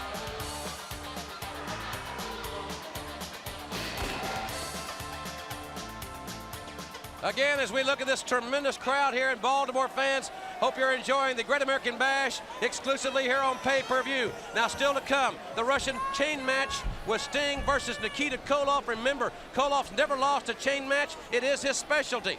And then the World's Heavyweight Championship will be decided right here tonight in the Baltimore Arena between Lex Luger and Barry Windham. But we have now a very interesting matchup. Complex personalities with the Yellow Dog and Johnny B. Bad. Yellow Dog, the most talked about man in World Championship Wrestling. And what about Johnny B. Bad? He's a bad man. He is a bad man, he says. Gary Michael Capetta is a bad man. He's in the ring. Well, ladies and gentlemen, the following contest is the bounty match for the mask. Introducing first, from the Kennel Club, weighing 226 pounds, along with man's best friend, ladies and gentlemen, the Yellow Dog. And he's accompanied to the ring by a Yellow Dog. Yellow Dog, many people speculate, is Flying Brian. If that is the case and he's unmasked, he's out of here, as they say in baseball. Well, that means he cannot reapply for reinstatement if, in fact, that is Flying Brian. And ladies and gentlemen, his opponent, the Godfather of WCW, Theodore R. Long, proudly presents from Macon, Georgia. He weighs 251 pounds. Ladies and gentlemen, Johnny B. Bad. Johnny B. Bad making his first pay-per-view appearance wrestling with the Godfather, Theodore R. Long, at his side. Those piano keys right down that road. We love Johnny B. Bad. Well, hope your mom and dad don't see it. They let him come to the Great American Bash, and what does he do but hold a sign up for Johnny B. Bad? I'm only being facetious, fans. He's a very unique individual. I have had some very thought-provoking conversations with him about his outlook on wrestling. Oh, yeah? Don't be, not that kind of conversation. Don't be misled by his exterior. You can't tell the package by its wrapping. He's a 5-time New York State Golden Gloves boxing champion. He holds a victory over Razor Ruddock. Mike Tyson holds a couple of victories over Razor Ruddock too, so it shows you the league that Johnny B. Bad is in, and he has got a dynamite left hand.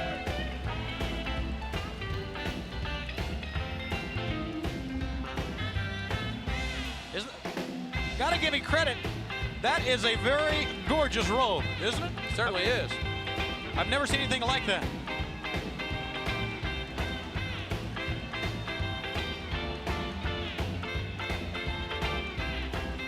Well, Jim, what do you think? Well, I think if that is Flying Brian and this man can knock him out and pull that mask off, we've seen the last not only of the Yellow Dog, but Flying Brian as well. Well, I tell you, that's what it's going to have to take. It's going to have to take that left-handed punch of his to knock him out to get it off. No one has been able to do it, and he is basically turning his back on the Yellow Dog right now. We understand our colleague Eric Bischoff is getting in position back in the locker room area to have an in-locker room conversation with Missy Hyatt.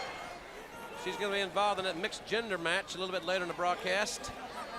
And Johnny B. Bad, the Godfather, wishing each other well. And referee Nick Patrick's really got to keep a close eye on the fisticuffs in this one.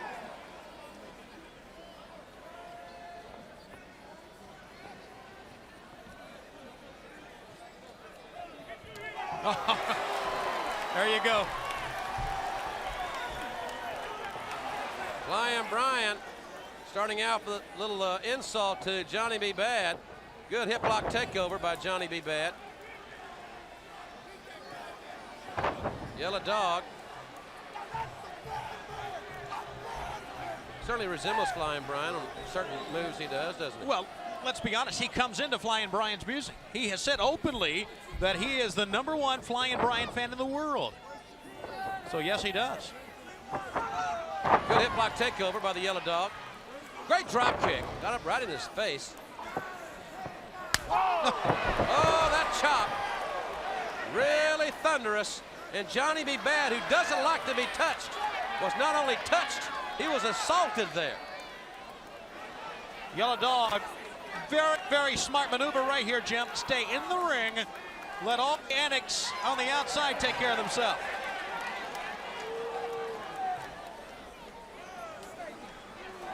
Well, Theodore and Johnny embracing there. And Jim, is it me or is Teddy Long happier than he's ever been right now? Does it seem that way to you? he seems to be extremely happy. He's got a, as we said, Johnny B. Bad's exterior is somewhat controversial.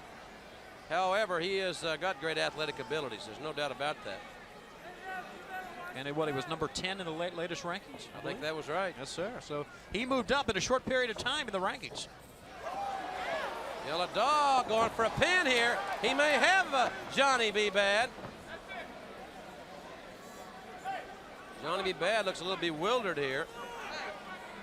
Without a doubt, he's not been in the ring with anyone the caliber of the Yellow Dog since Johnny debuted here in WCW.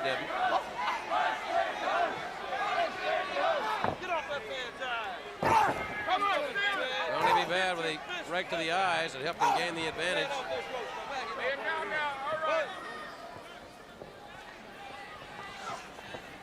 Nice move to avoid that. Johnny B. Bad holds on the ropes, trying to gain the advantage. Yellow Dog made a U-turn on the ropes, and a drop kick. The Godfather goes down, and so does Johnny B. Bad. Big mistake on the part of Teddy Long because Johnny B. Bad had some momentum, and he stopped it. So it's his fault. Oh! Johnny B. Bad was lurking in the wings. And he caught the Yellow Dog with a clothesline there. Ramming the Yellow Dog chest first into the security railing. And now hammering away with those kicks to the ribs.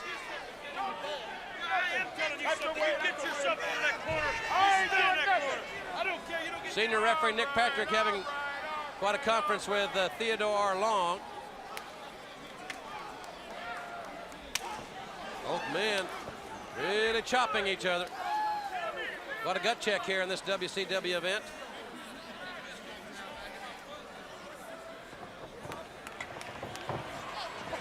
Yellow Dog went for a crossbody press, but Johnny B. Bad avoided it. And now Johnny up on top. What's he going to try to execute? Goes for a sunset flip. He may have him. 1, 2 and a half. Jim, that was a case of some great athletic ability. Did you see how far across he went? Incredible. Johnny B. Bad. Johnny B. Bad now has his hands on the mask. Now he goes to a reverse chin lock.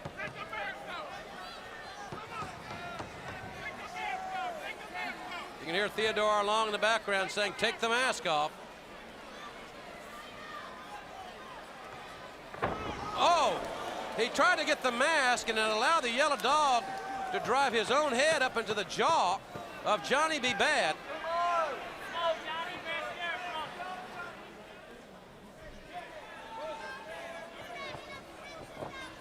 High knee caught him in the chest, maybe in the jaw as well. That's always a prelude to the left-hand punch. Here we go. Watch his left. Went for it. Good move there. The Yellow Dog ducked the left.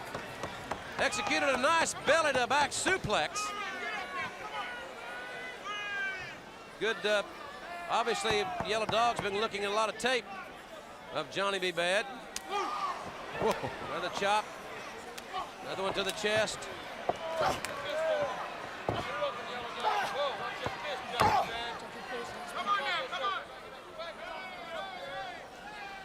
Irish whip. Spinning karate kick by the Yellow Dog, and Johnny B. Bad now is in trouble. crowd here sensing that the Yellow Dog may be close to pinning his flamboyant opponent, who has yet to be pinned in WCW. Elevation there in the backdrop. Yellow Dog goes up top. Crossbody press. Can he hook the leg? He's trying to. There's Theodore long in. Now that's going to cause a disqualification. He doesn't care. He wants the mask off. He wants to collect the bounty right here. It's money. Yellow Dog. Almost an Eric Pillman-like maneuver on Theodore. And there's the left. The left hand by Johnny B. Bad. Putting the Yellow Dog outside. Yellow Dog in trouble, but Johnny B. Bad's focus has turned to his manager, Theodore R. Long. Ladies and gentlemen, the winner of the match as a result of a disqualification, the Yellow Dog.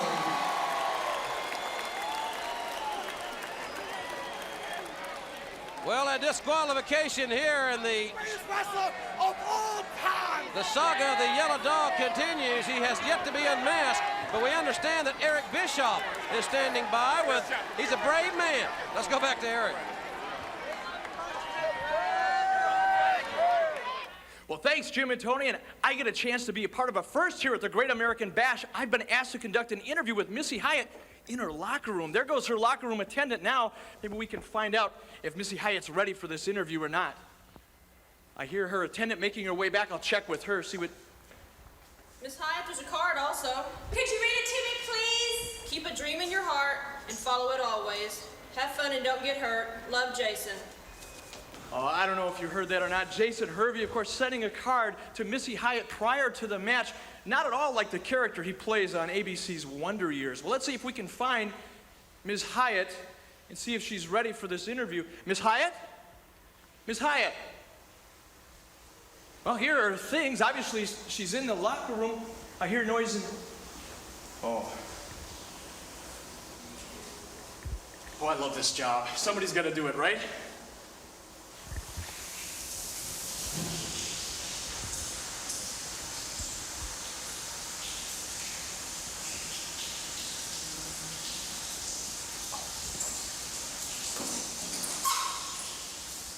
Miss Hyatt. Miss Hyatt, I wanted to talk to you about your match. Miss Hyatt. Miss Hyatt, I came back. I just wanted to talk to you about the match. Jim, Tony, I'm sorry. Obviously, timing is everything, and obviously mine is very bad. Back to you guys. Eric Bischoff being indoctrinated in the line of fire here, Tony.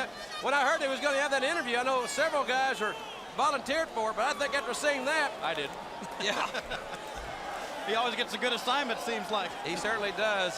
Missy Hyatt, she's taking her pre-match shower here. She's going to be in the cage match a little bit later. Well, fans, time now for our lumberjack match. Black Blood will take on Big Josh. This should be right down Big Josh's alley. Let's go back up to Gary Michael Capetta. Well, ladies and gentlemen, the following contest of the Great American Bash, the lumberjack match. Lumberjacks around the ring. If either wrestler is either thrown out of the ring or tries to escape, it is the lumberjack's job to toss him back in to continue battle. Introducing first, from the North Woods, he weighs 275 pounds, Big Josh. What an entourage there, Tony. I think they feed the girls in the North Woods quite well, wouldn't you say, Jim? They certainly look like they're very, very healthy. Big Josh should be in a great mood with that entourage around him. Got the man from the North Woods with that axe handle in his hand.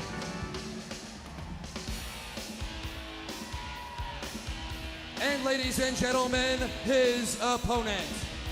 From a little town in France, weighing 276 pounds, Black Blood. From a little town in France, what is that, Smallville?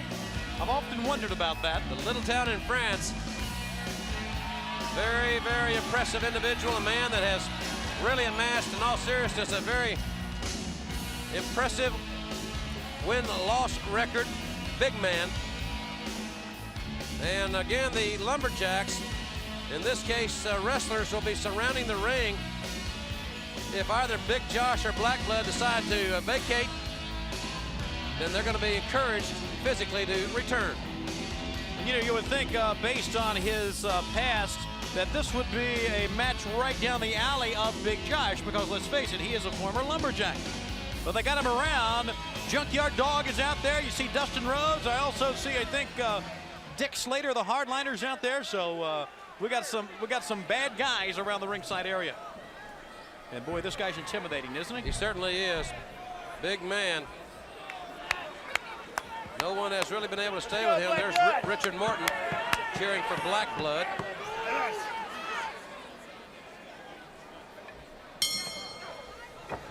Black Blood attacking Big Josh early in the contest. Big Josh with those logger boots on, wearing one of his best flannel shirts here at the big pay-per-view event here in Baltimore. Wow, those right hands, though, Jim, are what such force behind them. And Big Josh tossed outside by the masked man, and very quickly there you see the Hardliner. Hey, that's not the object of the game here, fellas. You don't beat him up and then throw him back in.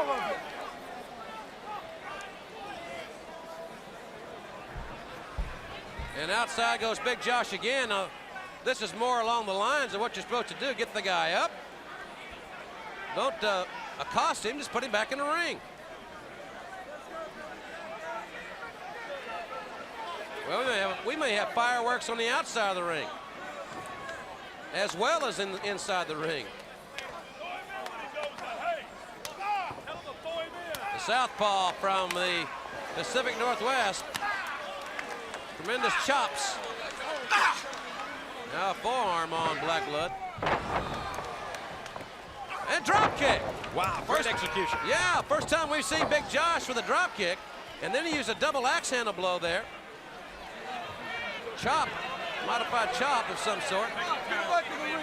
Come on, now they're letting him rest. Come on, guys, come on. Give him the ring. Take your time, take your time. You hear Murdoch there saying, take your time.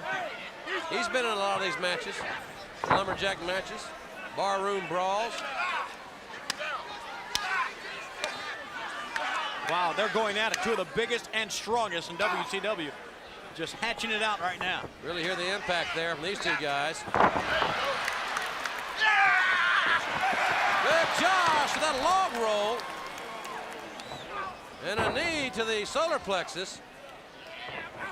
And he knocks Black Blood again. Right outside, and there's beautiful Bobby, JYD, PN News, Dustin Rhodes.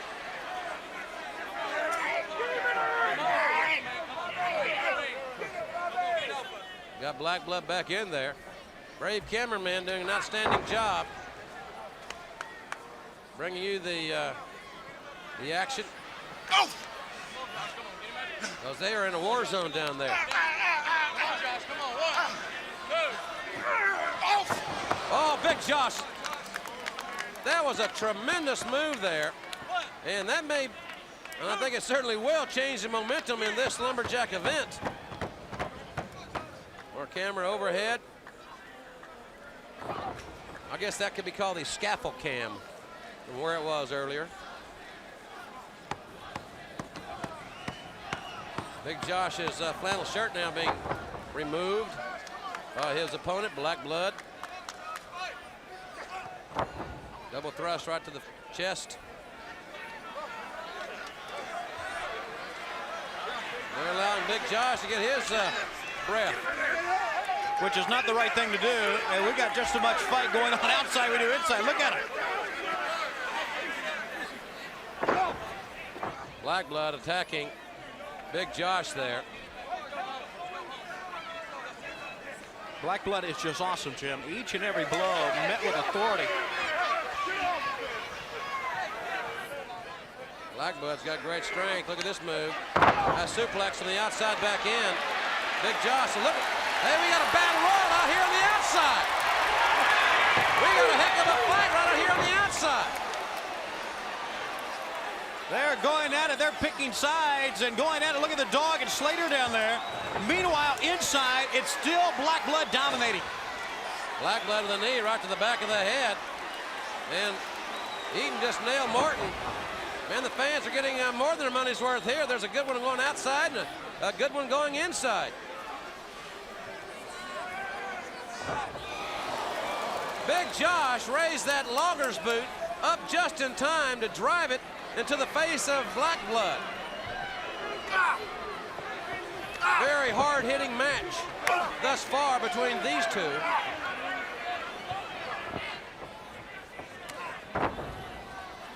I'm surprised that Kevin Sullivan isn't here, but I think that just points to the magnitude of the importance of the one-man gang's encounter with El Gigante, which is still to come here at the Great American Bash pay-per-view.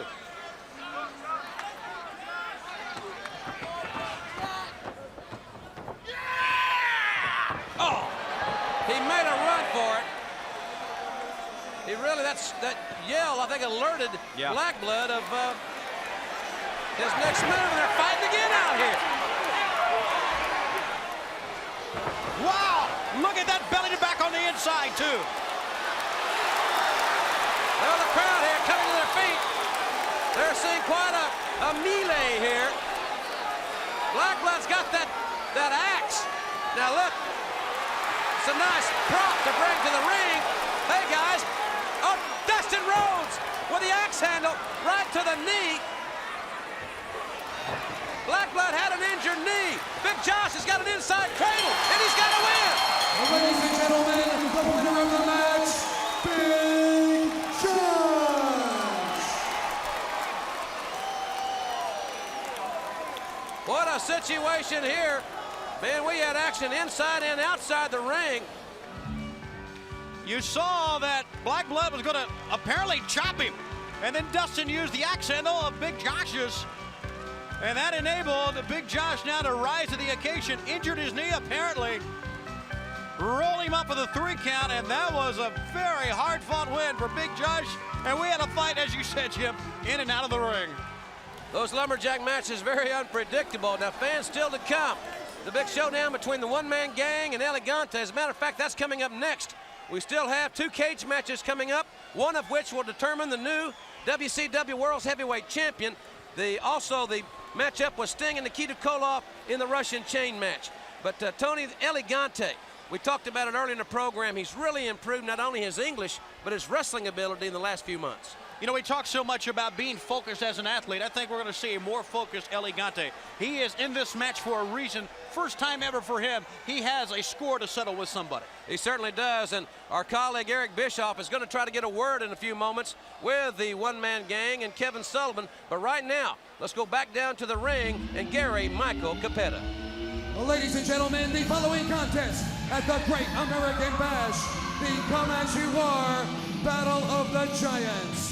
Introducing first, he is accompanied by the diabolical Kevin Sullivan from Halsted Street, Chicago, Illinois, weighing 412 pounds.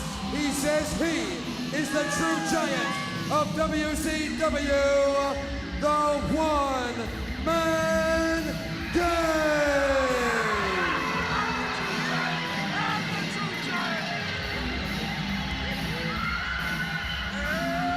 Take it away there, Eric. Well, they're billing this one as the Battle of the Giants, and certainly at over 400 pounds, the one-man gang fits that bill. But Kevin Sullivan, I want to ask you, we've seen the incident on national television. You shaved the Giant's head. One question before this match, what are you trying to prove? You won't ask me anything. I'll tell you everything you need to know. You see, the Giant is ready to go down because the gang and myself climbed the plateau of fear, swim through the river of the dead, went to the temple of Buddha himself, and met with the Lady of the Third Eye. And as the gang and the Lady of the Third Eye feasted and rejoiced, she was outside with the Banshees, and they were building the Death Wagon. We have taken the Death Wagon all the way through the River of Fear, down the plateau, and it's outside, waiting. Tonight, Giant, your heart and soul and head belongs to the one-man gang. Tie down your television. And ladies and gentlemen, the opponent of the one-man gang from Argentina. At 7 feet, 7 inches, he weighs 454 pounds. The largest athlete in the world, El Gigante. Well, he's carrying somebody down. Looks like the man of the third eye, whatever the heck the third eye happens to be. That guy did the little guy. What little guy? There's 4 of them. The one on El Gigante's right, he's got one of those Kevin Sullivan style haircuts. Look at his eyes. Look like one man, or the big guy El Gigante is playing some mind games. I guess these 4 men with the one man or with El Gigante are going to combat Kevin Sullivan. 7'7", 454, climbs over the top rope quite easily. And somewhat bewildered is the one-man gang. He looks like Gulliver here. Uh-oh. Sullivan just took a cheap shot at one of those little guys. They're having a little fun. I mean, they're not. Hope Sullivan didn't hurt anybody. Look at him. They're annoying him. But the action is back in the ring. One-man gang over 400. Hey, wait a minute. Hey! Huh? One-man gang is about to make a U-turn. He's tossed back inside by El Gigante. Big clubbing right hand.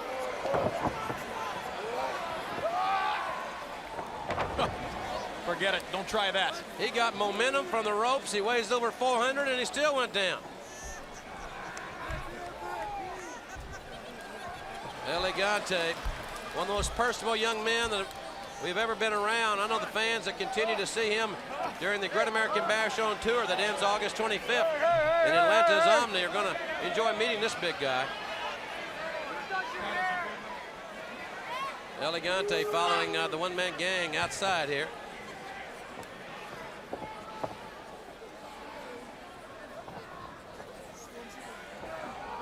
Hip lock, good move there, taking the big guy over. Absolutely, it goes back to what we were talking about, how far he has come in a short period of time.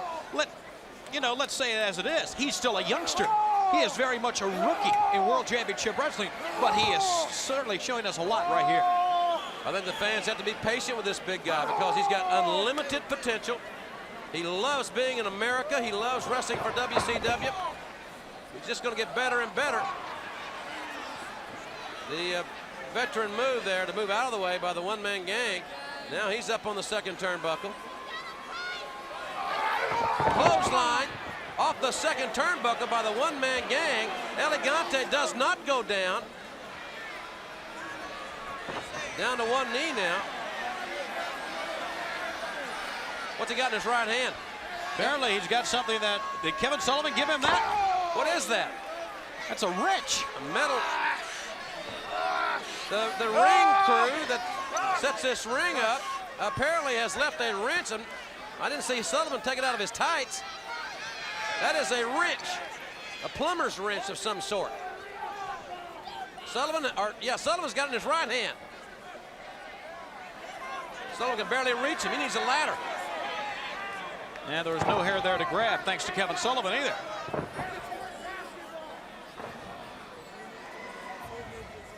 One-man gang now working on the leg. That's right, and that is great strategy for a guy 7 foot 7 inches. Keep him off his feet, and that's obvious. And I think he's got the wrench again.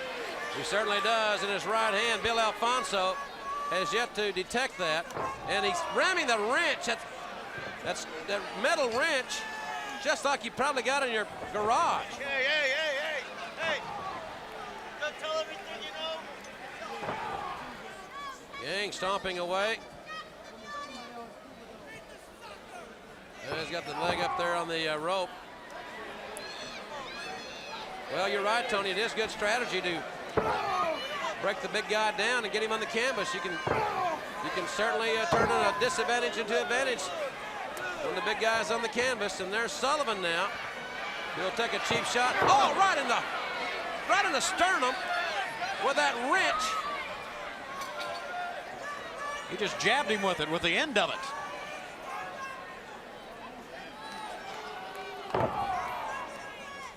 From behind, the one-man gang, who's approximately 6'8", maybe 6'10", in that neighborhood, but he's well over 400 pounds. With the elbow to the lower back.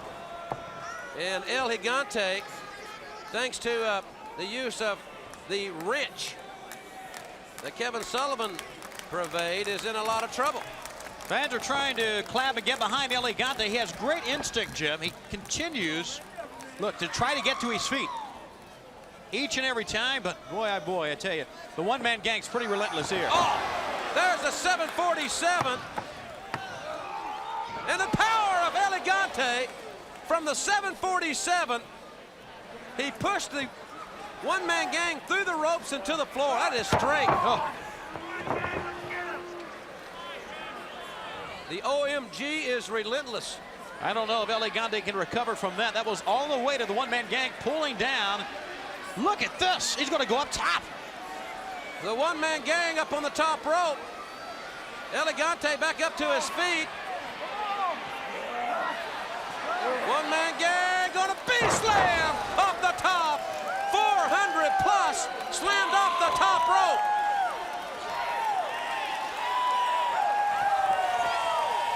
The elbow.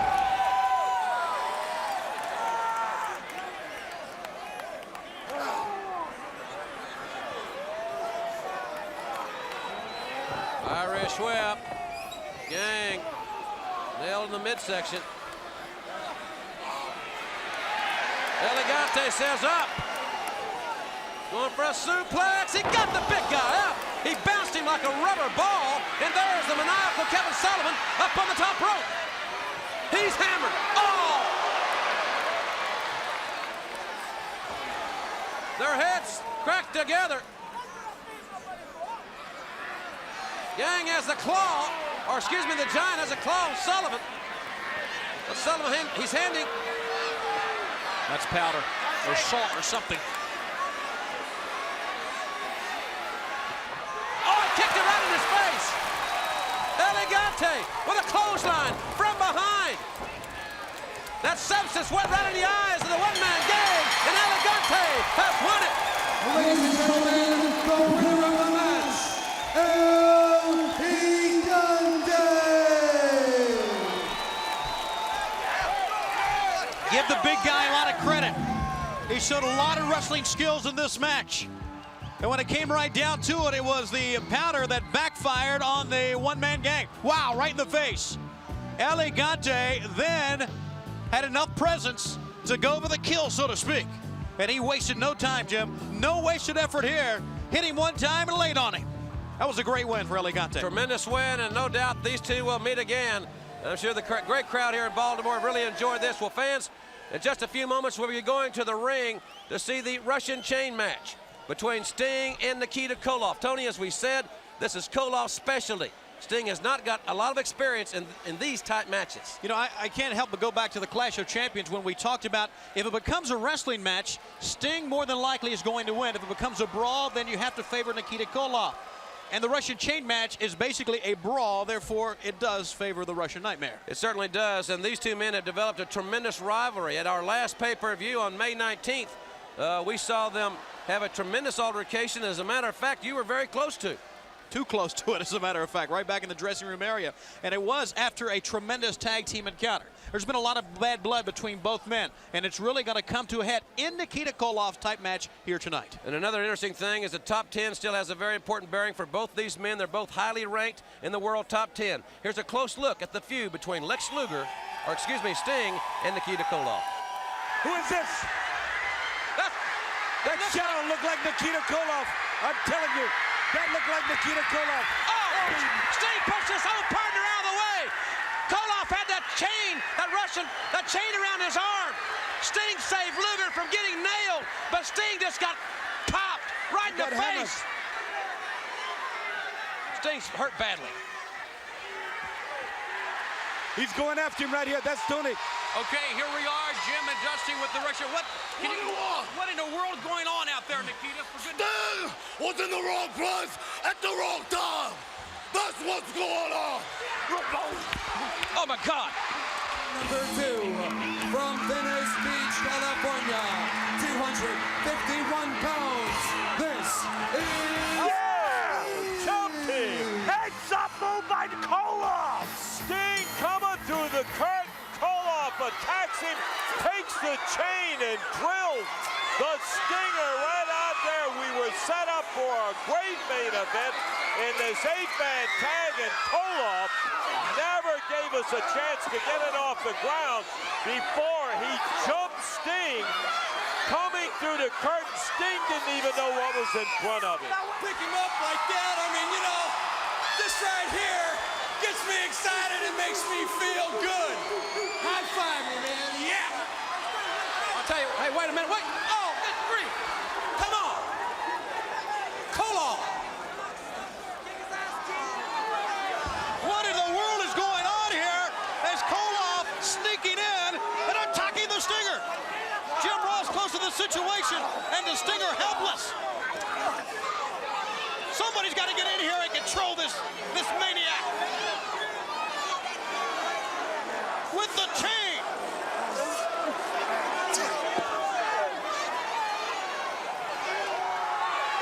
There's the winner, Ben from, wait a second. Koloff is going after that youngster. He's going after there's the youngster's mother in there.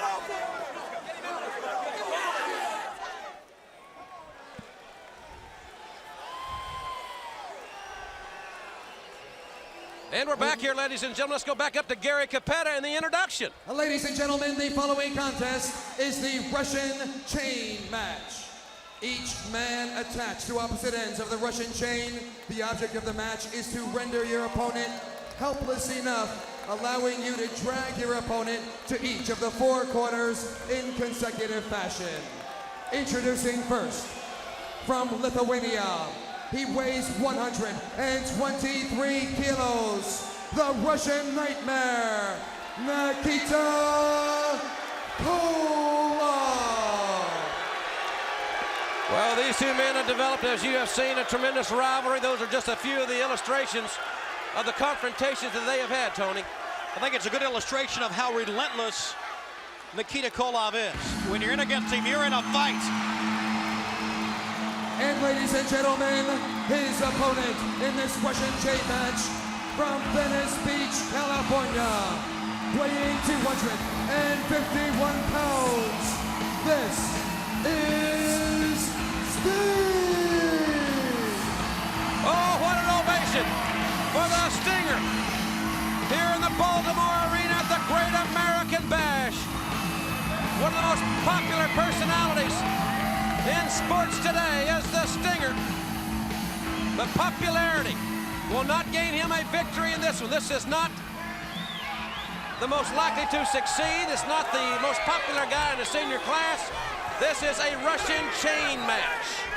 Sting, very, very intelligent coming in. We've seen him before. Just run in and attack Nikita Koloff. But he walked real coolly all the way to the ring. That's a long walk, too. He very coolly got into the ring. He's going to be very patient. He knows he's in for a fight. It's no use going with reckless abandon early on. Sting has found the Baltimore Arena very, very favorable.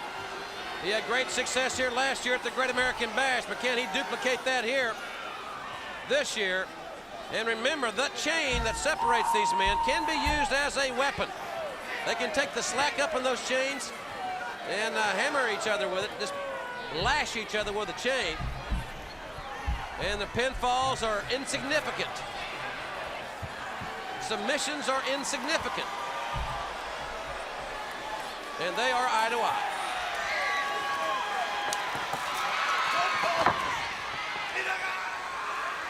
He nailed him. He may have been a low blow there, but Sting kicks right back.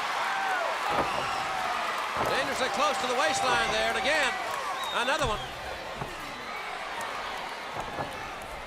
Sting rams Koloff. Now they're taking it outside here. Sting, a great strength, picks Koloff up and drops him on the steel security railing, much to the delight of these thousands of fans here in the Baltimore Arena. He does it again, Tony, and Sting is certainly starting this match off very quickly. And I didn't think that he would, quite honestly, because it is Koloff's specialty. You know, we've often asked each other the question, why would Sting agree to a Russian chain match? I think Sting looked at it the chance to use the chain as a weapon against a man he hates, Nikita Koloff. I don't think it's the outcome of this Russian chain match is going to end the feud between these two men. It is their hatred and their animosity runs that deeply as Sting rams the head of Koloff into the top turnbuckle.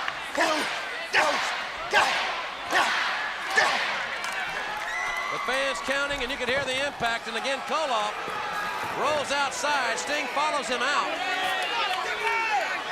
Here we go, the weapon. It's what he wanted. He's got the chain around that huge neck of Nikita Koloff, trying to choke the oxygen from him. Koloff now up on the rampway.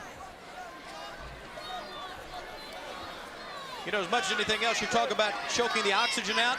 You could pinch a nerve. You can do some nerve damage that really would hurt his upper body strength all over with that chain. Sting with the right hand with authority. Koloff tossed back in. Sting very quickly back in before Koloff to get to his feet. Sting is back in with the advantage. There's one. Sting with the second. He's halfway there. Got to touch all four of the corners and the basically meaning the top turnbuckle, meaning the corner. And if Koloff would break this momentum here, it would be the referee's decision whether the succession's met or not. There he goes. The referee just says it's over with. So now Sting must start over. Right. Notice how Nikita may have had a chance to touch some corners that time. He would rather go back and attack Sting a little bit more. Well, the object, obviously, you must weaken your opponent to the point that he can't defend himself. I've seen guys almost become dead weight, just dragged to each corner. I've seen Koloff do that many times in Russian chain matches. Both these men ranked very high in the top 10. There's a chain as a weapon, right to the throat of Sting. Referee Randy Anderson with another tough assignment. He had that wild and crazy six-man tag elimination. Now he's got this one. You can tell that Nikita Koloff just really enjoys this. Enjoys being able to look at it. Wrestling here or actually brawling with so much confidence because he knows he's got his Russian chain out there. He has a great deal of confidence in this match, and rightfully so. He's not lost one. Will Sting become the first man in Koloff's career to upset the Russian Nightmare at his own game? And Koloff rammed shoulder first into the steel. Sting really tugged on that chain, Tony.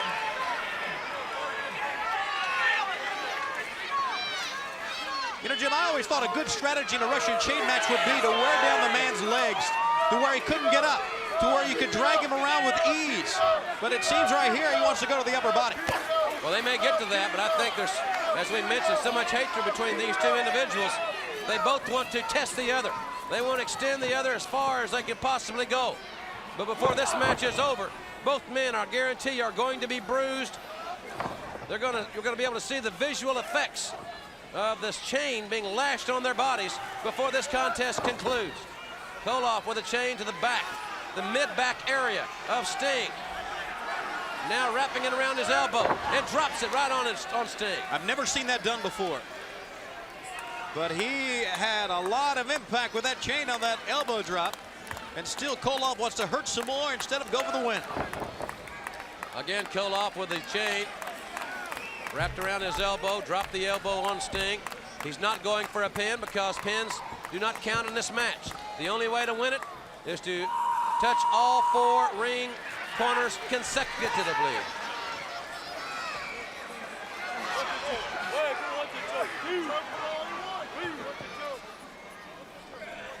See, now Randy Anderson was counting, just kind of a warning here. Basically, there's nothing he can do.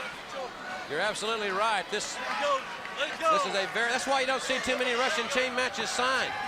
It takes so much toll on the competitors, and it also basically makes the official helpless because the rule book is, well, this might as well say it's disregarded for a match of this type. Usually an object like that, he would count the 5. If you hadn't broken the count, you'd be disqualified. Well, he could have counted to 20 that time, and he still was choking on.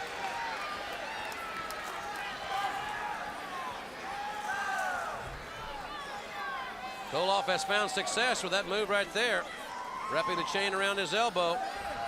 But this time Sting moved, and Koloff with the chain around his elbow hit the canvas. And I think he hurt his own elbow, obviously, that time.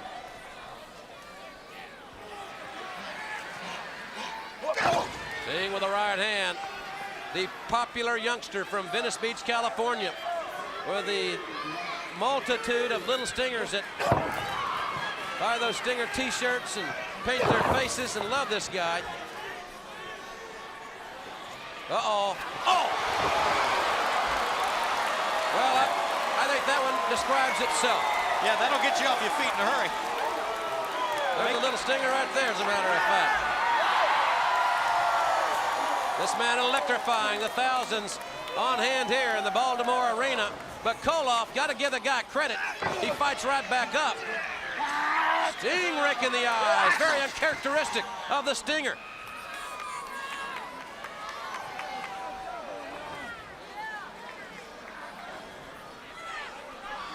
Koloff rakes the eyes and uses the chain again to the abdomen, one more time to the abdomen. And a snap mare takes Sting over. What's he going to do here? He's now Koloff, for the first time, will attempt to touch all 4 ring corners.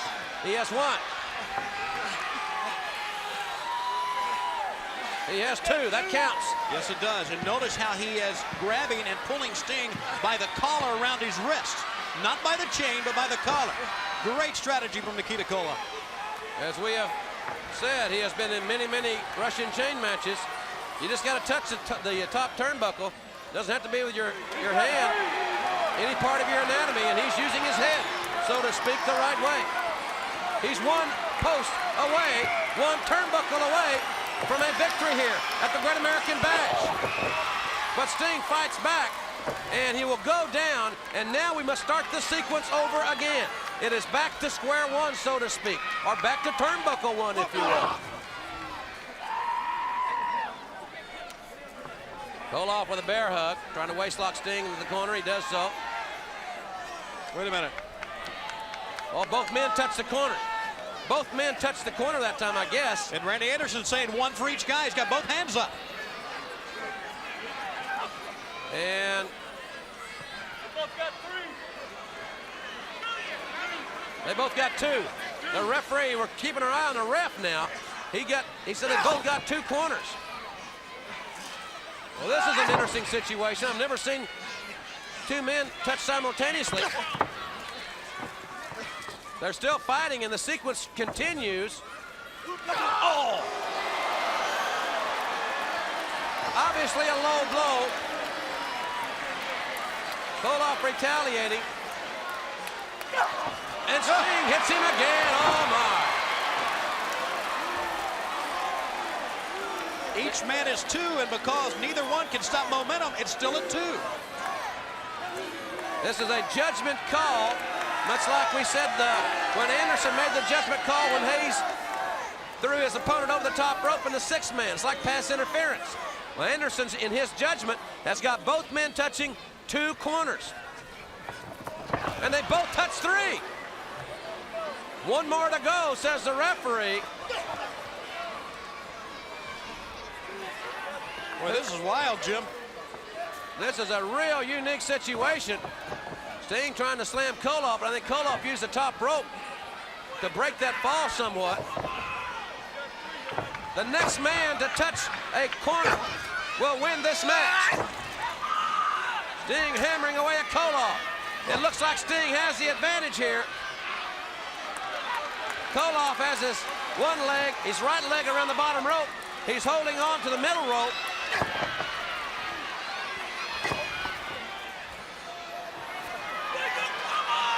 Great camera shot. If Sting touches that yellow turnbuckle, he will win this match. He will be Koloff in his own type of match. But Koloff with a kick to the solar plexus, a rake of the eyes, and a Russian sickle.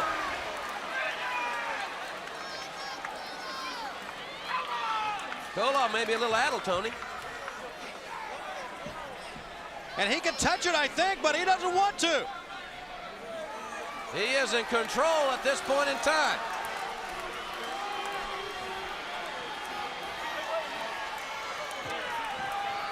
Sting, they got it.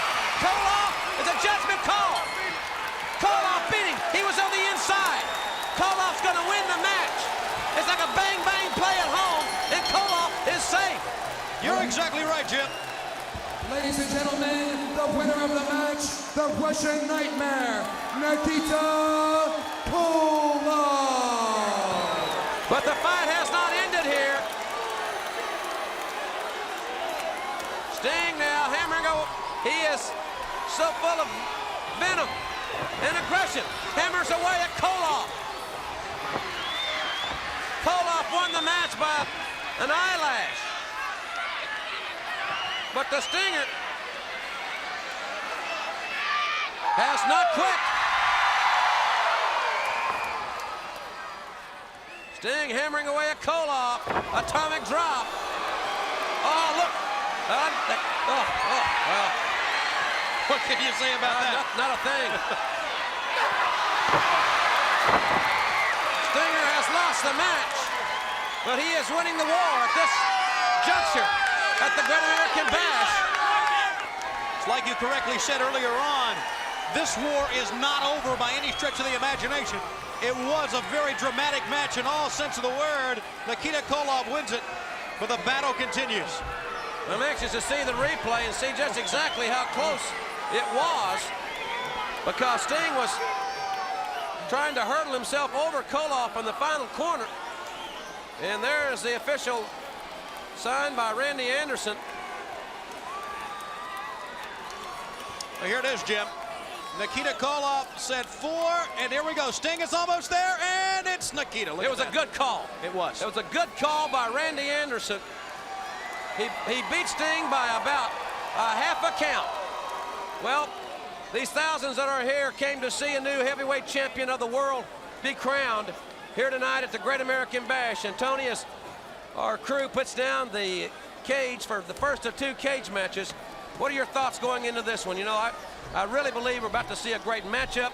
Both men have had greatness predicted for them. Someone can step to the head of the pack right here. We've often said, you and I in talking, that wouldn't it be great if Barry Windham would have a title shot? We all thought he has the caliber to be the champion. Of course, for so many years, he was unable because of his commitments to become the world champion or go after the title. Now he has his chance, and it may be a chance that Barry Windham will not pass up. Ladies and gentlemen, as they put the cage up, we want to take you back and take a look at a very special video feature. On the total package, Lex Luger, the #1 contender. He's also the United States heavyweight champion, and also on his opponent, the #2 contender in the world, Barry Windham. Here's a special look. On July 14th, at the Great American Bash in Baltimore, there will be a new World Championship Wrestling Heavyweight Champion crowned. And on this historic occasion, Lex Luger and Barry Windham have emerged to battle each other in what could be one of the greatest wrestling matches of all time. Lex Luger, with his granite chiseled physique, along with his devastating array of power moves, is now primed more than ever to take the heavyweight belt.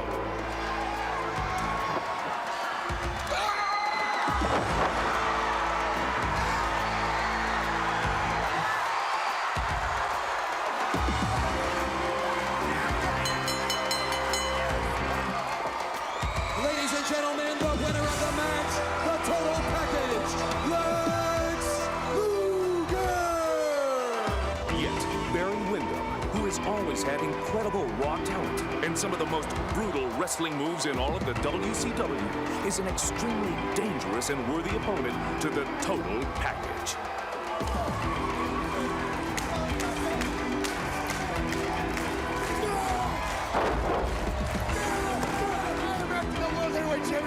And I'm not going to let Lex Luger stand in my way. The shockwaves from this mother of all wrestling wars will be felt around the world as Lex Luger meets Barry Windham at the Great American Bash in Baltimore.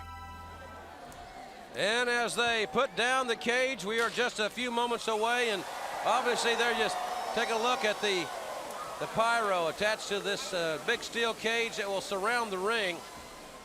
Very fitting way for this match to be contested because, you know, there's been a lot of controversy, as we mentioned. We've covered that already, but it's great to see, Tony, this match in a cage because I really believe it's going to prevent any outside interference. For once, I think we're going to see, may the best man win. Well, hopefully we'll see that, Jim. And, you know, Lex Luger, the total package, we can trace back Lex Luger's chase after the world title all the way back here to Baltimore. And it was back in 1988 when he came so close to being the world heavyweight champion. Many people feel that it is his legacy to become the world heavyweight champion. Of course, that was the theme.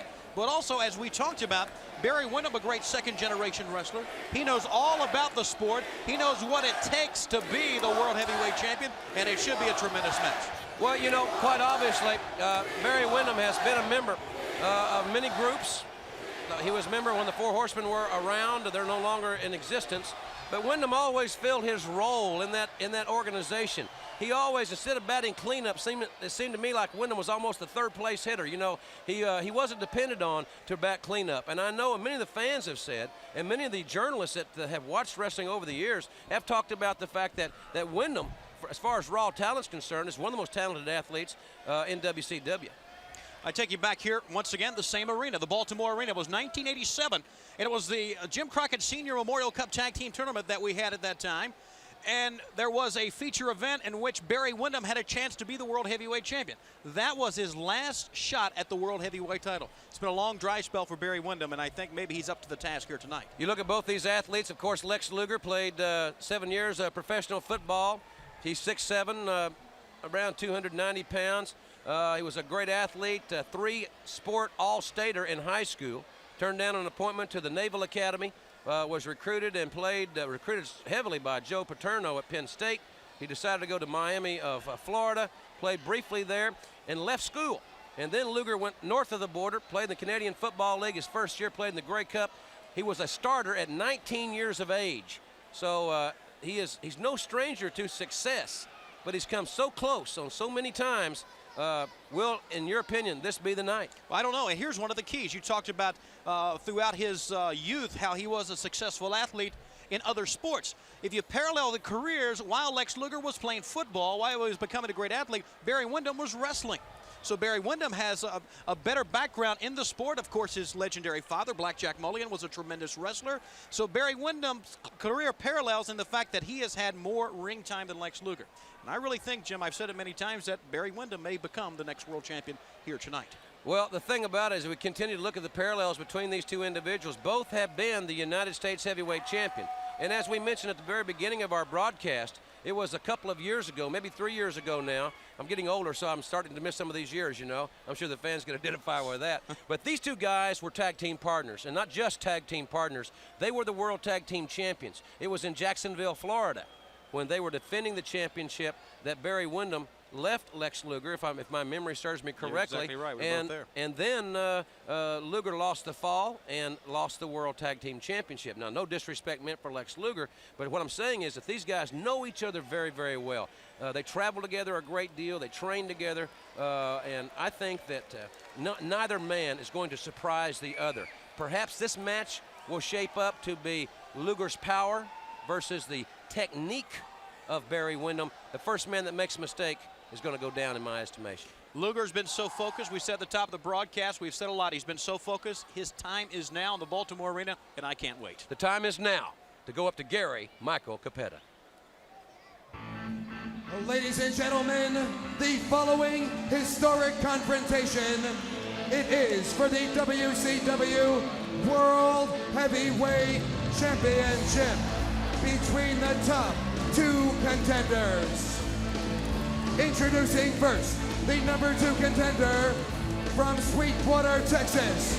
He weighs 278 pounds, Barry Windham. He may be number 2 in your program, but he's number 1 in the hearts of many fans that are here in the Baltimore Arena. WCW World Heavyweight Championship belt. Windham inspecting the cage. He, I'm sure, has had many, many more cage matches than has the total package Lex Luger. That's a great point. He really has. And it wasn't long ago when we thought the cage would help Lex Luger become the next world champion, and that really didn't happen. That was last year at Capital Combat. And ladies and gentlemen, his opponent from Chicago, Illinois, weighing 292 pounds. He currently holds the United States Heavyweight Championship, the total package, Lex Luger. As these thousands of fans look on, their ovation, quite evident that Luger will be the favorite in this contest. The United States Heavyweight Champion is the #1 contender. He has been very active in defending the U.S. title, and he has not had too many opportunities in the last year or so, Tony, to wrestle for the World's Heavyweight Championship.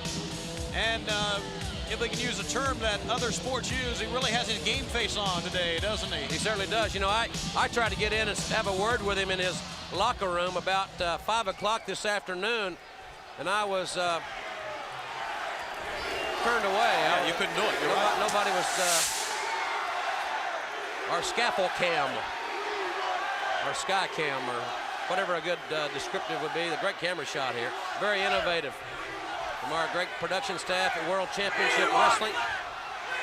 It should be a tremendous event. Barry Windham, many fans feel he become the next World Heavyweight Champion.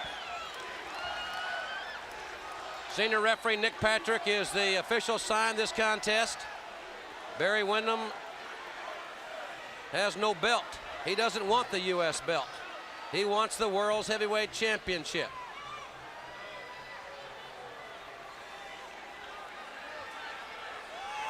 Luger seems very cool. Look at him. Look at that concentration. He had instructed a security guard not to allow anyone to enter his dressing room. And I really can't blame the guy. That fan certainly optimistic that the total package will achieve his, fulfill his destiny, I should say, or perhaps his legacy. Both men, Luger 6'5", Windham about 6'6". Windham will be quicker, have more agility, I think, but of course Luger will have more power. Good shoulder block. Neither man really going down. I don't think that's Barry testing him out there a little bit, Tony. I don't think that Barry wants to get into a power match with Luger. No one in the sport does, actually. Barry trying to go for a front face lock. And good block there.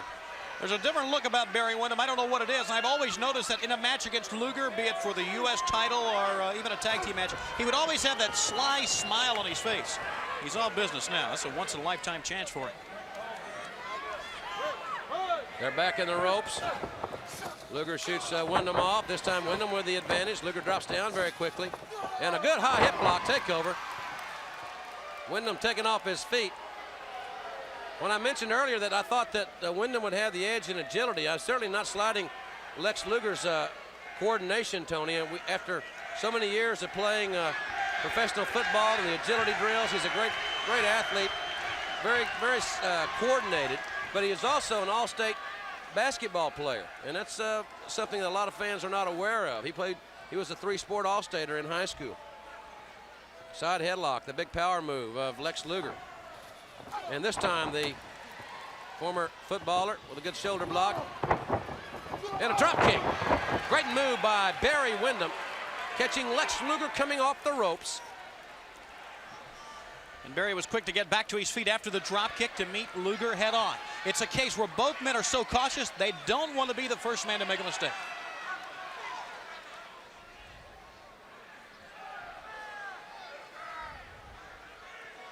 Inside the cage. You look just over the cage. We have a cameraman inside there. Inside cradle, but Barry got out. Windham got out at 1.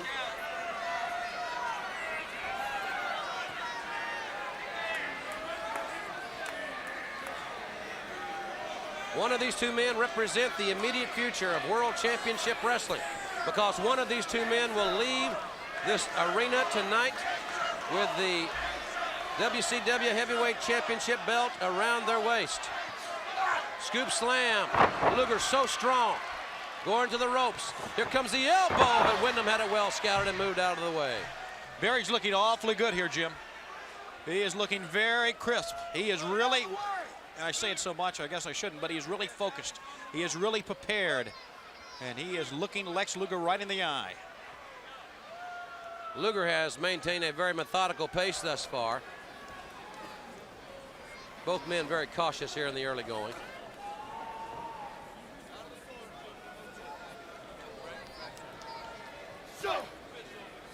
Windham with the right hands, but Luger retaliates. Luger with those short rights. Reversal of the Irish whip. Nice elevation by Barry Windham. And Luger again down on one knee. You know, Luger's a very intelligent guy. Graduated from college with almost a 4-point grade average. So he's a very studious individual. Great camera shot. Fans from all over America and Canada here in the arena to see this contest. Collar and elbow tie up, and this time Windham with the advantage, but Luger quickly counters into a head scissor.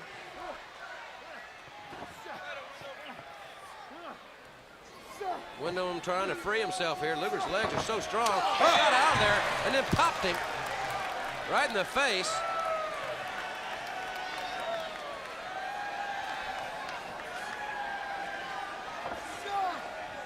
Windham trying to suplex. It was blocked. There's the power difference in the match. But it was not only power that time, it was great execution by Luger, putting the leg between the legs of Barry Windham and preventing the suplex the other way. Great counter wrestling.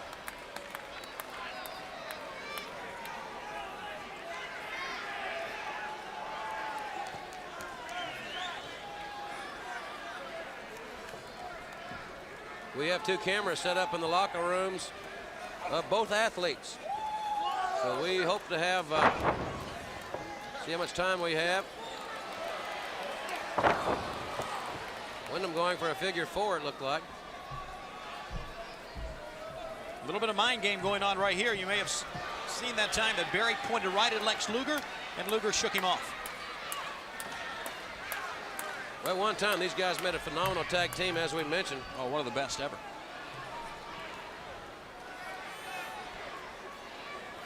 You know, we got to remember that Luger had a 7-year career in professional football before he started wrestling. So Luger's career in wrestling has not been that extensive. I think he's about a 5-year man, I believe right now. Now, maybe a year off there, but I believe about a 5-year man.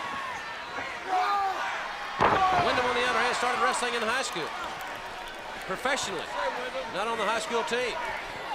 Good atomic drop there by Luger. Jamming the spine of Barry Windham.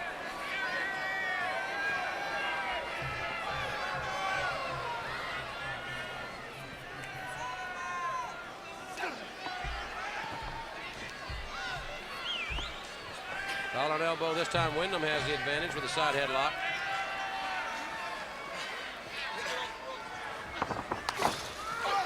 Windham with the momentum puts Luger down with the football tackle. And this time Luger has the sleeper on Windham. A new move in the repertoire of Luger, Tony. Good move by Luger, and it really surprised Windham, if nothing else. Surprised all of us. We take a look at our tremendous crowd, but meanwhile, Barry Windham is in trouble. Windham needs to really maintain that verticality here. Another shoulder block by Luger. Leapfrog by Barry. And now Barry Windham counters with a sleeper of his own. Again, it restricts the flow of blood to the brain. Will indeed cause unconsciousness. And Luger manipulated Windham into the turnbuckle. That was a great maneuver. The only thing you have to do is fall straight ahead, and hopefully, if you're Luger, Barry Windham will hit, and look at that DDT. Some new moves from Luger tonight. Luger with a DDT. He's got the leg hook. It could be all in a half a count from a new world champion. And now Luger apparently trying to take advantage here He's up on top. And Windham slams the total package right off the top turnbuckle. And he drops a knee to the face. This time Windham going for a lateral press and a 2 count. You pointed out both wrestlers cautious, Jim, at the start. Neither man wanted to make a mistake. I think the first mistake has been Luger's trying to go up top. And now Windham may return the favor here. Oh, my goodness. Kicked him in the face, and down goes Luger. Windham up on top, the big elbow, but nobody there. Windham went for an elbow off the top rope. Remember, he stands 6'6", but when he got to the canvas, that's all he found. Luger was gone. Backdrop. Good elevation by Luger. And a clothesline. The big man now opening up on the number 2 contender in the world, Barry Windham. And this could be all. 3 clotheslines. Leg is hooked. And Windham got the shoulder up with about 2 inches to spare.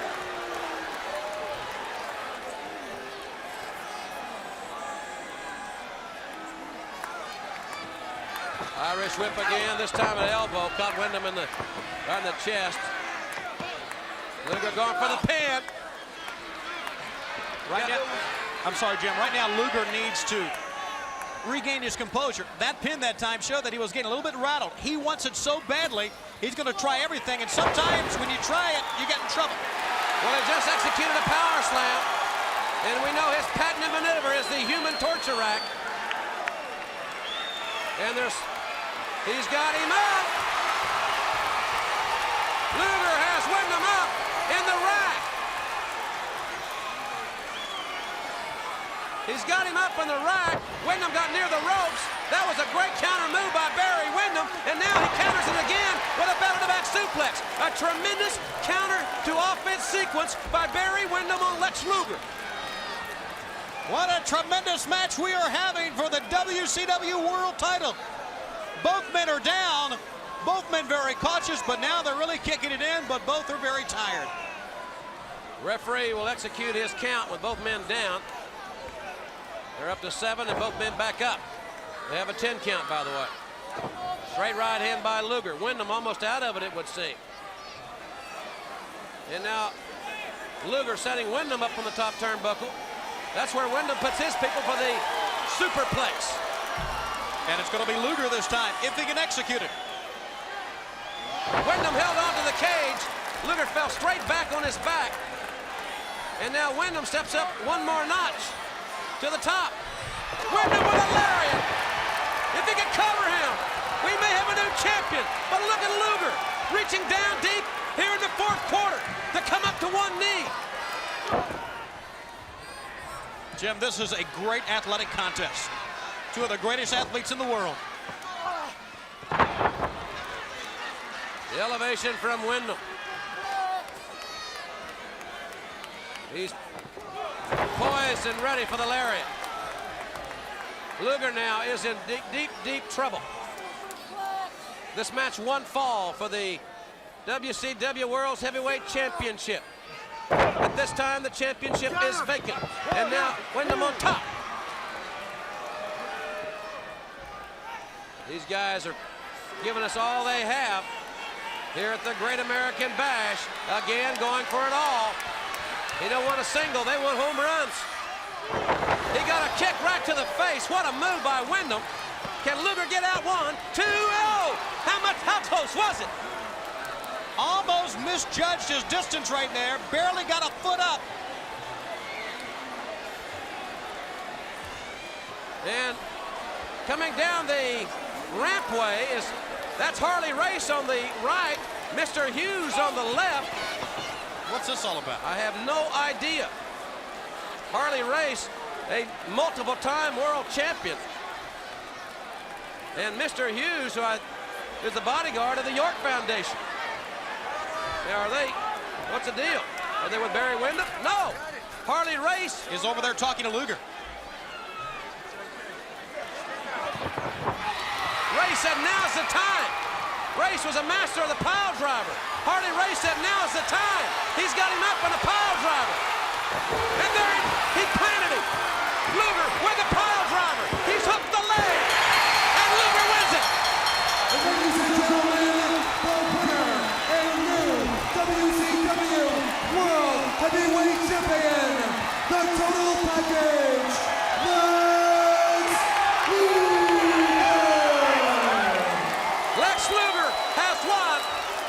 WCW World's Heavyweight Championship with that Harley Race pile driver. And there's Mr. Hughes.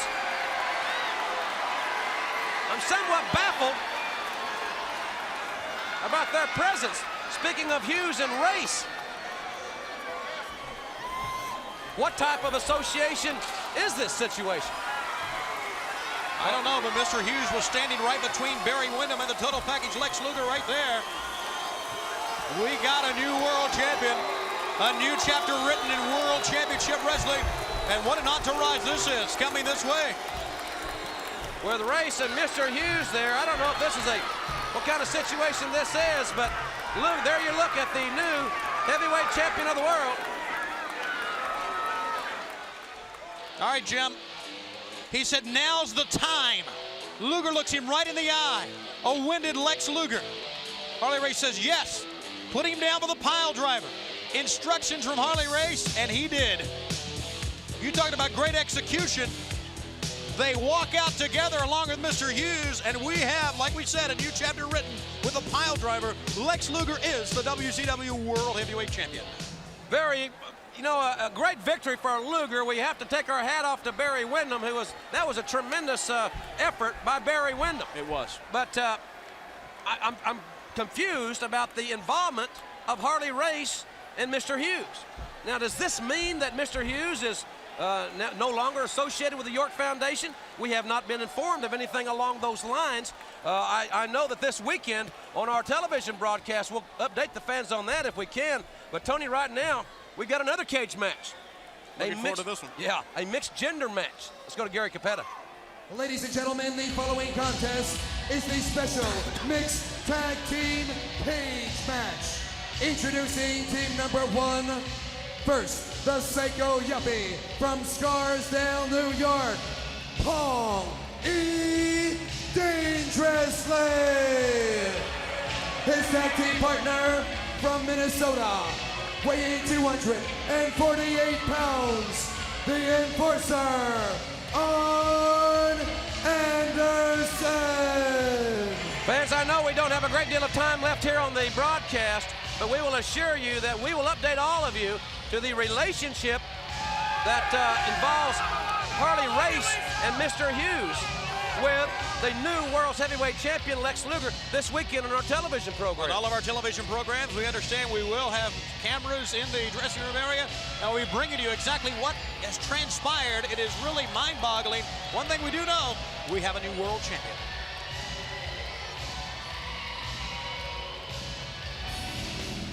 And ladies and gentlemen, their opponents. Introducing first, currently making her home in Beverly Hills, California, the First Lady of WCW, Missy Hyatt. Her tag team partner from Detroit, Michigan, weighing 265 pounds, one half of the WCW World Tag Team Championship. Ladies and gentlemen, Rick Steiner. Thanks to the hardliners, Rick Steiner's brother Scott is not here. He may be out of action 4 or 5 more months. And speaking of the hardliners, they're on their way down the ramp. There's Murdoch and Slater, Tony. What's going on here now? Let's keep them out of the cage, that's for sure. Hey, they got Missy Hyatt. Murdoch and Slater nailing. They got Missy Hyatt. The fans here, they're trying to help Missy, but they're dealing with the wrong 2 guys right there to deal with. So it's going to be Rick Steiner by himself in the cage. Missy was, I guess, receiving the adulation of the fans a little too long out there. So now it's Wimpy Paul E. Dangerously and Arn Anderson, the Enforcer. Hey, wave goodbye! Well, wave bye-bye! I'm going to say, and you can see that he's smiling, because basically it's 2-on-1, but I'm not so sure if Paul E. Dangerously is even going to come into effect here. Paulie will just sit in that corner. It's basically down to Arn Anderson, Rick Steiner here. If Paulie's smart, he will sit in the corner. He would maybe go over to the Virginia state line and sit in that corner. Look at him, he's hiding behind the ring post. Anderson now with the early advantage, trying to take over on Rick Steiner. Paul Lee at one time, successful manager. And basically, if he's smart, that's what he'll be in this one, not a participant. Well, the hardliners are, that's another thing. It's a little, where'd they take Missy? That's a good question. Oh, he caught him in midair with a power slam. Rick Steiner with a watchful eye toward Paul Lee dangerously. Anderson from behind buries the knee. Anderson's as tough as they come in WCW, I will assure you, fans. Rick's got him up. Look at Paul Lee up on top.